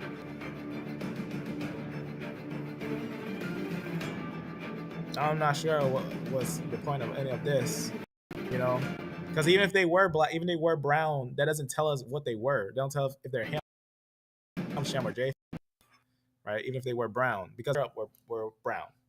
A lot of people. Here he just says, I don't know what he's doing that for. Not sure why he's doing that. These are some. I don't know why he's doing that. No, it's using just find like different individuals doesn't take away the fact that we can find groups that are Negroid. All right, so this one is really interesting. Notice what he says right here. He says, remember this at the beginning of this video. It says, who are Eurasians? Look what he points out to this. He says, it's fake. Oh, let's go a little bit into the depth of this. It says Bronze Age of an Akkadian ruler discovered in Navia, 1931, presumably depicting either Sargon or most probably Sargon's grandson, Neosim, right? So he said, and then it goes on, it says, this actually is a reconstruction. Now, it's important to know that they already had pictures of them, but they reconstructed it. They reconstructed it so that they can have a physical copy of it, right? So reproduction just says it goes over this one is and whatnot and everything. It says the original. Watch what it says. The original from the Iraq Museum having been lost in not when they first got it. It wasn't lost when they first got it. It just recently got lost in a 20. What is that? 20 I think 2023 or 23 or 2003. Get that right. 2003 looting. Remember, they already had an original and they had pictures. They made a replica. But no, but besides that, we know the replica would probably be a little different. Yeah, we know the replica would be a little different. Let's take a look. Let's take a travel on that road real fast. Let's go on that road. But before I do, questions, let me know. That's you, old friend. So let's take a look at some of the information here for some of these things real fast. Watch what we're gonna look at here. First, I want to introduce you to the original or one of the designs that would be earlier of that. One of the designs in the Sumerian time and the time of Ur, and why is that important? We're going to take a look at this of this thing. Notice what it says right here when it talks about this helmet. It says it's in the British Museum and everything. It says the holes around the border suggest that another piece was normally affixed. Why does it say another piece? Because what do you think was sold on the front? That little face mask was sold on the front. It says, for an example, I'm sorry, all that. Just 1 second. Let me just.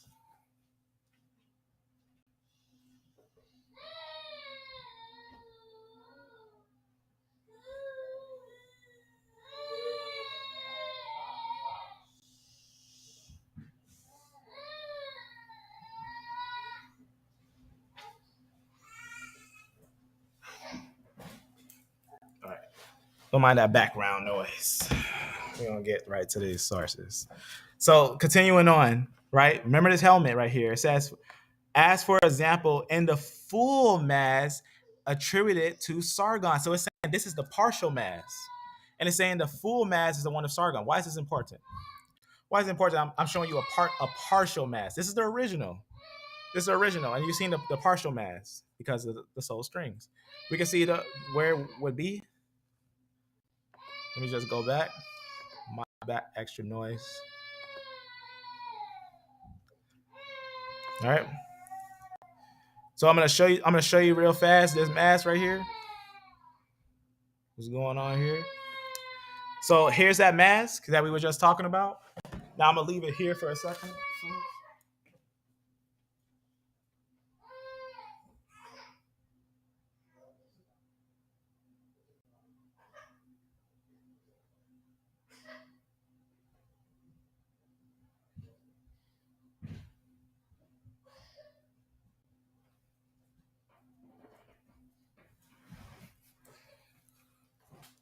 I'm gonna get an office.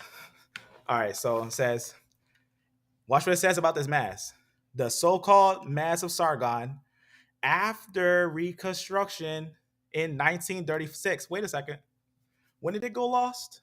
In 2003. When did they find it? In 2021. I mean, in 1931.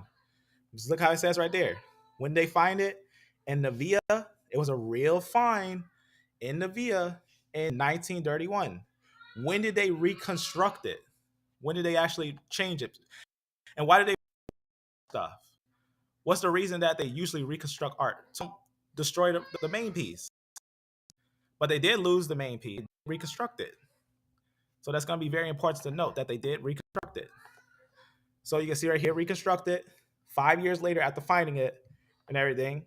So that's going to be very important. But also, we can notice something interesting about it. This is a reconstruction. So take a look at the side of the nose and all that stuff. You can see what it's looking like, whatnot. So it might have been a little different because of that reconstruction. And notice this front face piece right here, this front face piece.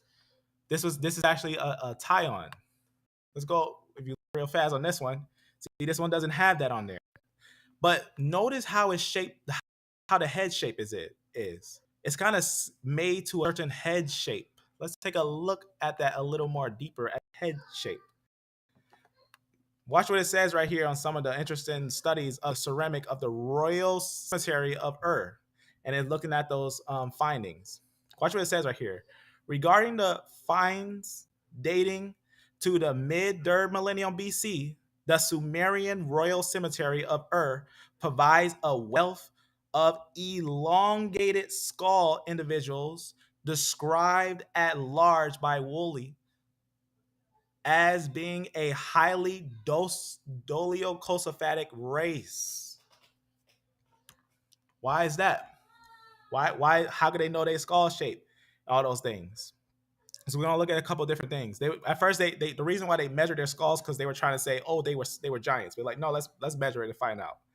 It says a woman, not even 5 feet tall, with a highly elongated skull. We're gonna find out a little bit more of this elongated skull, size of a they say Neanderthal. It says Woolley noted that that prince, remember that one we were just talking about? Let me just copy it so you can see that we're talking about the same thing, right? Remember the original one, the original skull right here? Let me just show you that we're talking about the same thing. Sounds a little detailed, don't it? But this is the same helmet we're talking about. We're trying to find out the act in those royal cemetery of Ur. What was the actual skull shape of the individuals? Let's look and see if they had any of those said dolichocephalic skulls or negroid skulls, right? Because if you know, we already pointed out that dolichocephalic is high in the negroid race, right? The negroid groups, right? So it just goes on. It tells some of the index. According to cranial index, a ratio of 75 or less indicates a dolichocephalic skull, in which several of the Ur skulls studied by Woolley are in the 72 range, some even less. So you see what's going on there? Because they're thin skulls. They're dolichocephalic, thin face skulls, right? Not like round, not the same like round face skulls. So isn't that interesting that some of the ones in Ur, and we see some of the fake replica of the face.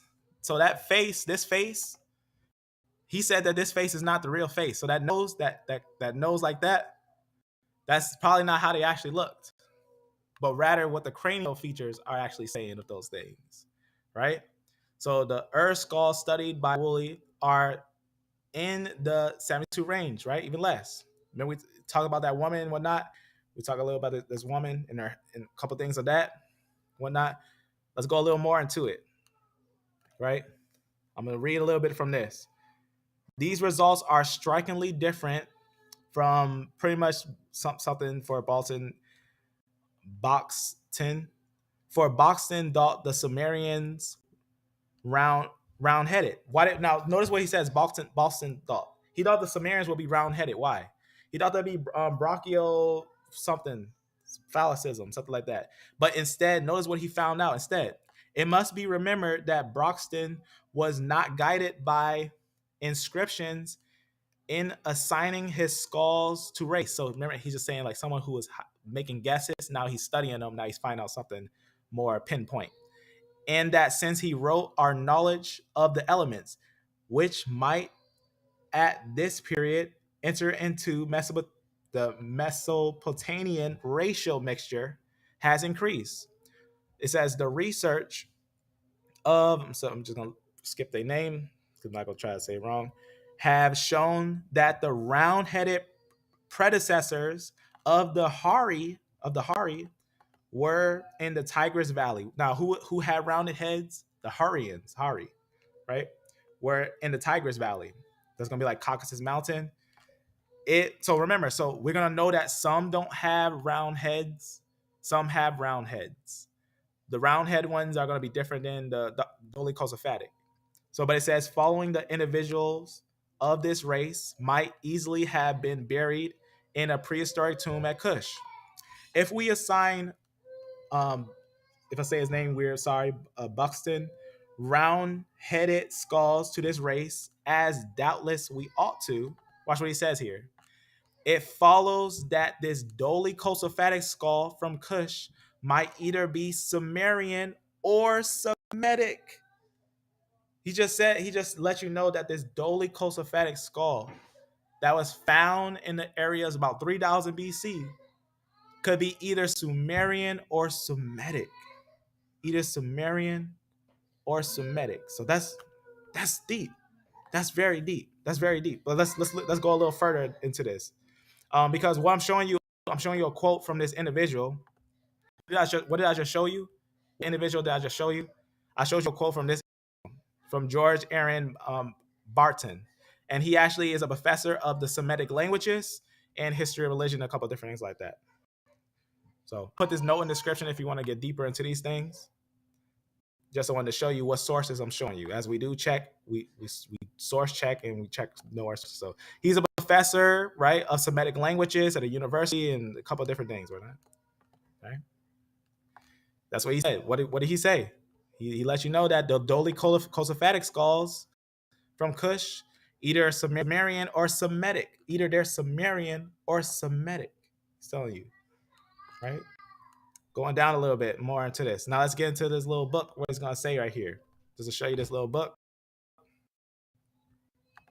All right, so it says, where were giants upon the earth? Gods, demigods, human ancestry, and whatnot, right?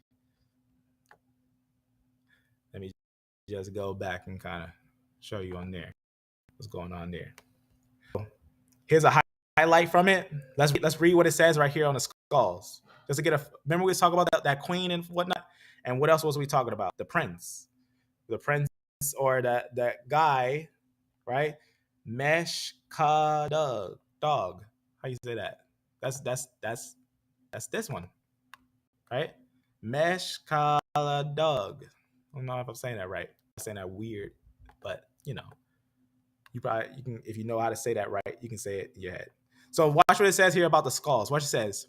The remains, he wrote, left no doubt that the queen had an uncommonly, right, capsis skull. I'll go more into detail what he's actually saying there. It just says, after providing details of the rest of her bone remains, Sir Arthur overall conclusion was that her head was unusually large, while her body, hands, and feet, compared to the size of her head, was rather small, right?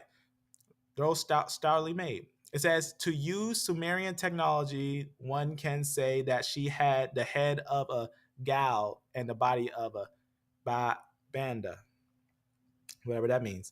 And it says now it's going to go more on that those helmets. Remember, Sir Arthur also examined the skeletal remains of the male in PG 755, refraining to him as Prince Meshkalam Dug, right?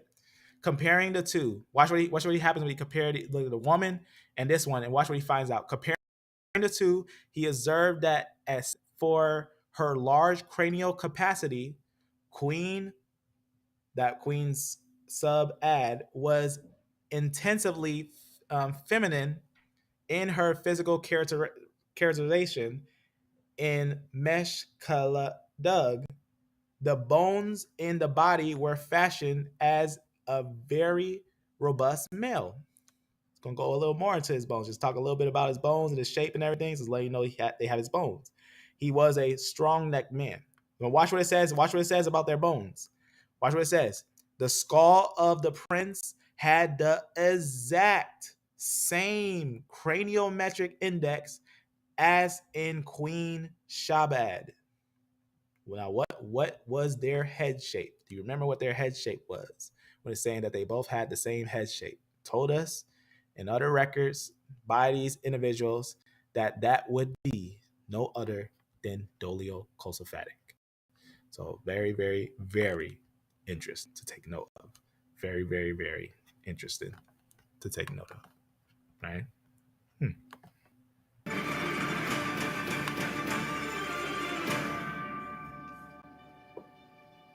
Yeah, it's fake. I guess the actual the thing would probably be better, huh?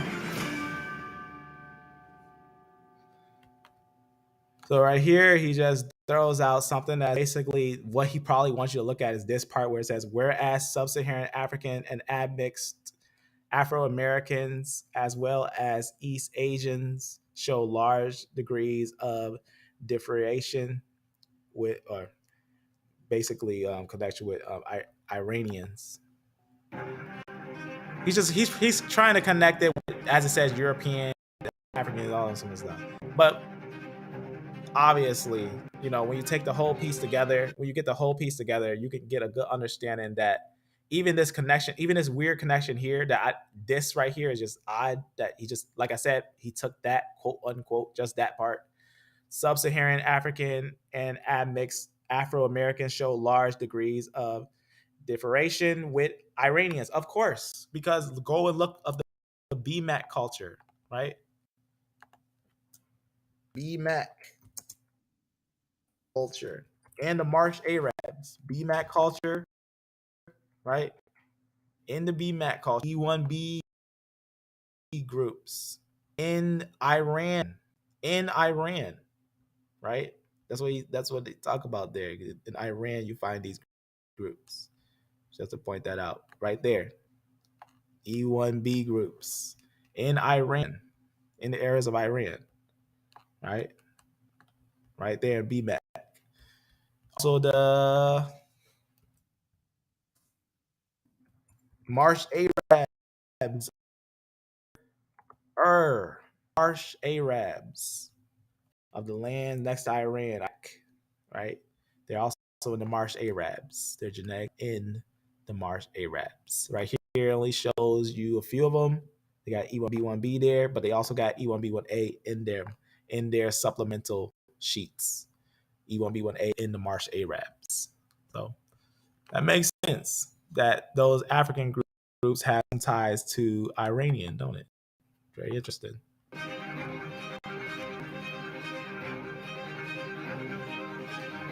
So it's not really an agenda. It's just that people have a bias. Now, let me show you the most ignorant thing I have seen in a long time. Now, remember that study was all in the Tufian. We talk about Eurasians. Now, watch what he says here. The Middle East cluster with Neolithic Bronze Age populations, including Bronze Age Jericho, evidence they are Caucasoid. Now, he says that because they're in Jericho, they're Caucasoid. Now, let me just zoom in on this a little bit so that you can kind of see what he's trying to do here. Now, here, what's odd is we got what seems like all this is modern. This is all you know that this is actually a modern PCA study because they got some Mongo that's old. They got some Bronze Age individuals. This one doesn't say Bronze Age, so it has to be modern because it doesn't say bronze next to it. If it doesn't have bronze, iron, or anything next to it, Neolithic is modern. So modern Middle Easterns right there match with what? Jericho Bronze Age. So Bronze Age in the Bronze Age Jericho, day modern day Middle Easterns match with that. That's very bad because that would actually show that they would be the sea peoples. That actually would show not just the sea peoples but the early Phoenicians and many early groups that settled in the land of Canaan, especially in Jericho. Remember, the Israelites destroyed Jericho. So what is he saying? What is he even saying here? And not only that, watch this. Watch what he does. Watch what he does here. Do you see that line? What do you think that line just covered? That he just ignored? The Natufian. He just proved that these groups don't tie with Natufian. He just showed, and look, there's the middle part of the PCA. Look, in a PCA, you have a negative, a positive point. Notice at the neutral point, at the center point, and this center point. This is the center right here. That's why he's making a circle there, because this zeroes out and this zeroes out right there. So this right here about here will be about the center, about like actually right here. And so he circles here and merges a lot of these groups together, and it shows that they don't have any connections to the Natufian groups, which on the PCA leans more towards, as we have pointed out, in the Mesolithic France. They have some groups in Mesolithic France and Nubia and Natufian. A lot of these groups are going to be highly related. Notice how these ones are here, but these ones are all the way over here. So what is his point of this? What is his point of this? Of showing us that the modern day individuals, as others have spoke about, that they have some connections to Indo-Europeans and some of the Phoenician groups of Jericho. That modern groups in that area has connection to those groups, and many of the European groups. That's all that this is showing, that many Indo-European groups are highly related, that they're going to be on the same PCA relation, but not to Natufians. They're totally, the Natufians are far from it.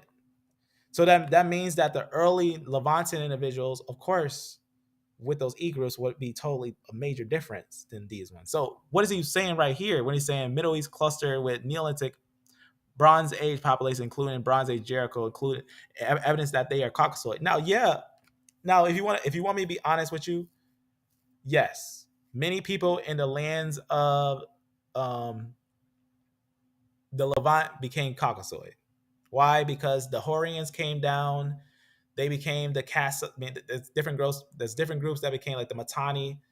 Um, there's the Amorites that basically merged with some of the early groups, early Indo-European groups that came down there, and they became some of the Kassite groups, right? The Kassite Amorites, all those were basically a mixed group. A lot of those groups were mixed groups in those lands. So that's what we're seeing here, is that we got to understand what culture would it be in that time, especially Jericho Bronze Age. That means that group would be there. That would be the group that would be there before Israelites come out of Africa. Because remember, out of Egypt have I called my son. At that time, especially in the Bronze Age, Israelites was in Africa. So that's going to be kind of important to kind of point out. Not in Jericho, as we don't read that. Now, not just only that. The reason why also that's important, not just that to point out that of Israelites, but if it's a family tie, if it's a bloodline, we'll see a similar connection with certain groups. So that's why Natufian, um, PPNB of the certain lineages of those E groups, they're gonna all tie together onto one side of the PCA chart, different than other groups.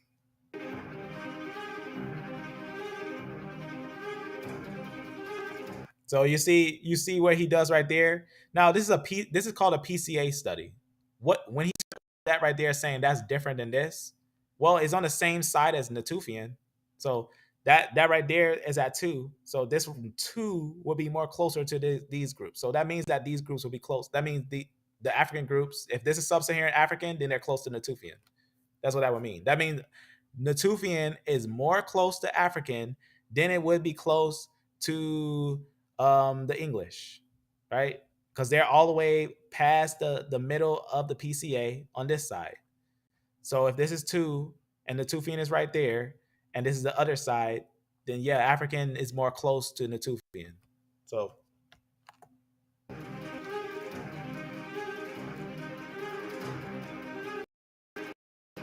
even right here, you can see, right? He's got Natufian up here, and he got the Levant Neolithic, and he says Natufian, Levant Neolithic, Anatolia, present day Near East, present day Europe, Bronze Age Aegean, and all these other groups form their own cluster. With Morocco, all those groups are indeed forming their own cluster. And notice that cluster is very different from the corded ware groups and some of the other groups. Notice he's kind of making a separation of these lines, but what's he messing? What is he missing here that he's kind of pointing out? He says sub-Saharans far away, forming their own cluster. Now he says that they're far away forming their own cluster, but do you know what these invisible dots are on this? That means genetic. That means genetic connection. That means it's pulling from here. That's what that means. Those invisible. Sometimes you see these visible dots like this, right? These visible dots are going to be the objects that you want to focus on. These invisible dots, which are usually on PCA, in the background, they look like shadows. Sometimes you'll see those on a PCA. I'll show you another example real fast. So here's an example. You see the dots in the background? See, they're not going to be your main dots, but that means genetic continuity. See, these are genetically connected to these. See how those invisible dots are? That just means that they genetically have connections. That's what all that means. And that means that it was coming from a far away. That's why this came from a far away, but these would have ties together. All these have ties. And these would have ties as well because of the shadow, the background. That actually has a definition to it, right? In a PCA study, and is very important to know about. So going back to over here, if we look very closely on the PCA study, you can see that it has a continuity right there and continuing from here. So that means that if this all grades like that, that means it's coming from a group. That's important. Probably, probably study a little more pinpoint. Maybe if he actually took, because what he's actually using here, he's using present day sub-Saharan Africans.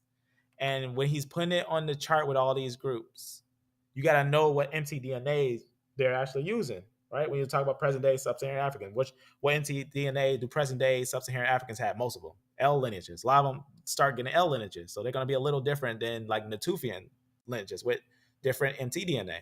So they're going to have a little different. They're going to make different groups, right? Even though they're E, both of these can be E and be totally different because of the two different females that they have. That's how a PCA study is. It makes a giant difference in that, right? So that's going to be very important because PCA study mostly is looking at the mtDNA and autosomal DNA. So that's going to be very important.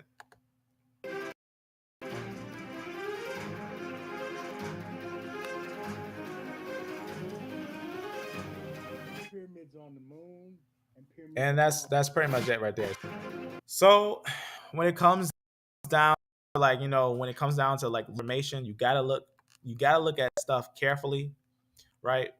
I'm gonna do a little summary of some things, but before that, if you have any questions, let me know, family. Let's see the video again. Yep, got that. The permutations were a long period. I don't think he added nothing else. Tall, purpose that. All right. So let's do a summary of what we just seen today. So what did we just see today? Today, I wanted to show of how sometimes when people see new information, it makes them panic and it causes them to say some things like only and no way or none or zero or there's no possible way, and they'll do those things when they'll think that there's no evidence of those things. Remember, just because you haven't studied it doesn't mean that the study isn't out there, or just because you haven't found it doesn't mean it isn't findable, right? So that's going to be very important to understand, right? Point that out, right?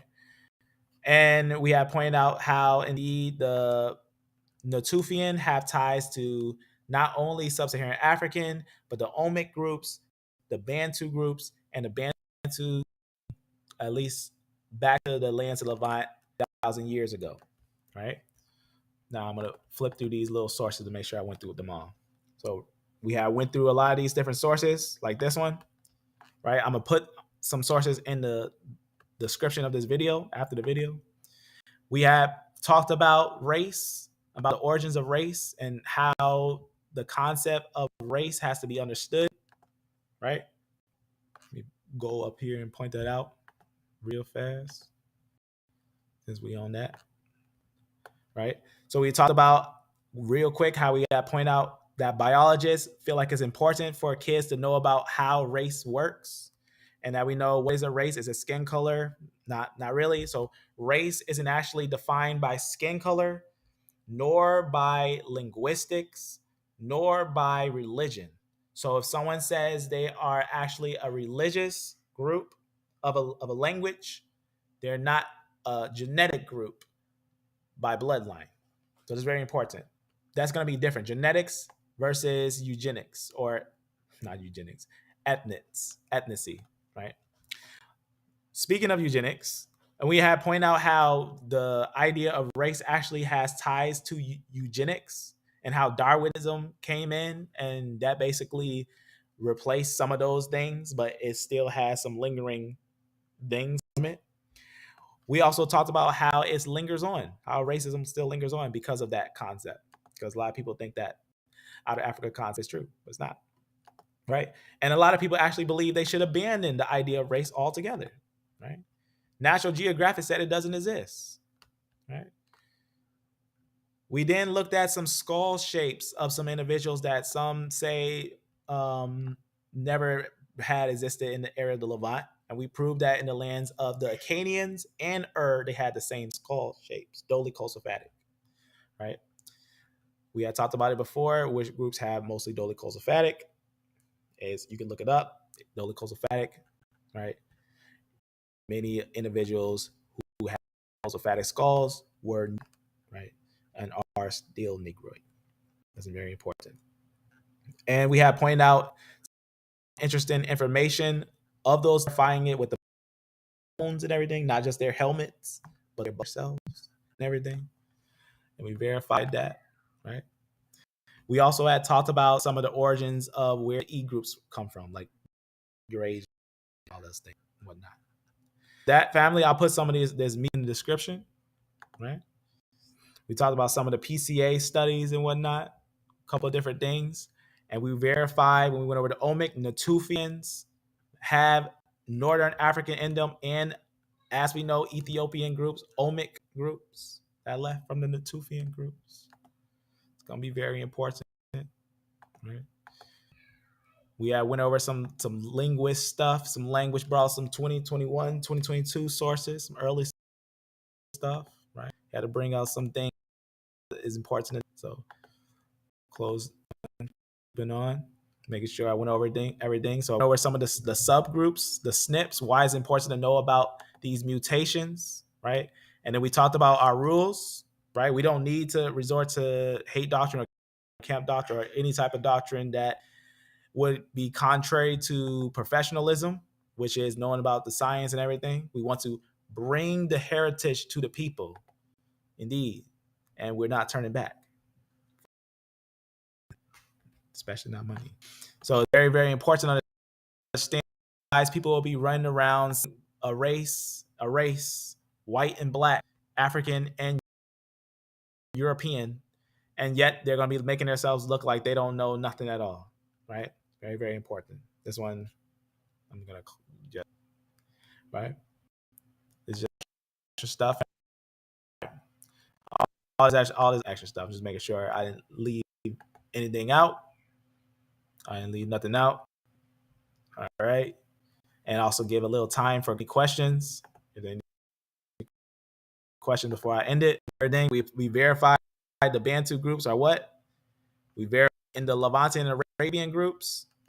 And we estimate that the African admixture of the Middle East, those groups in the Middle East, occurred in years when Jerusalem, or the less than the years when the Ottomans, when the Muslims started to rise up.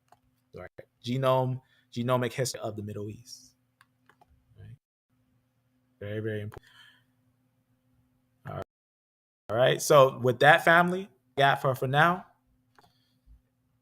With that, make sure I got nothing else. Right. We are Marsh Arabs. We went over the cities, right? We went over the lines that were over there in those halls and everything.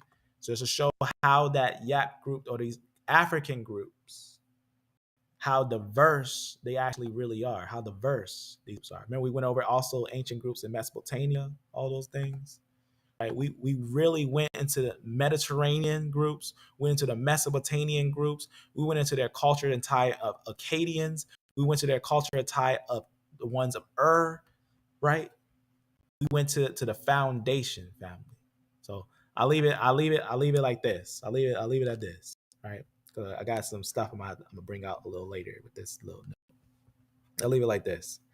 If you want to find the origin of who people are, follow the biblical narrative.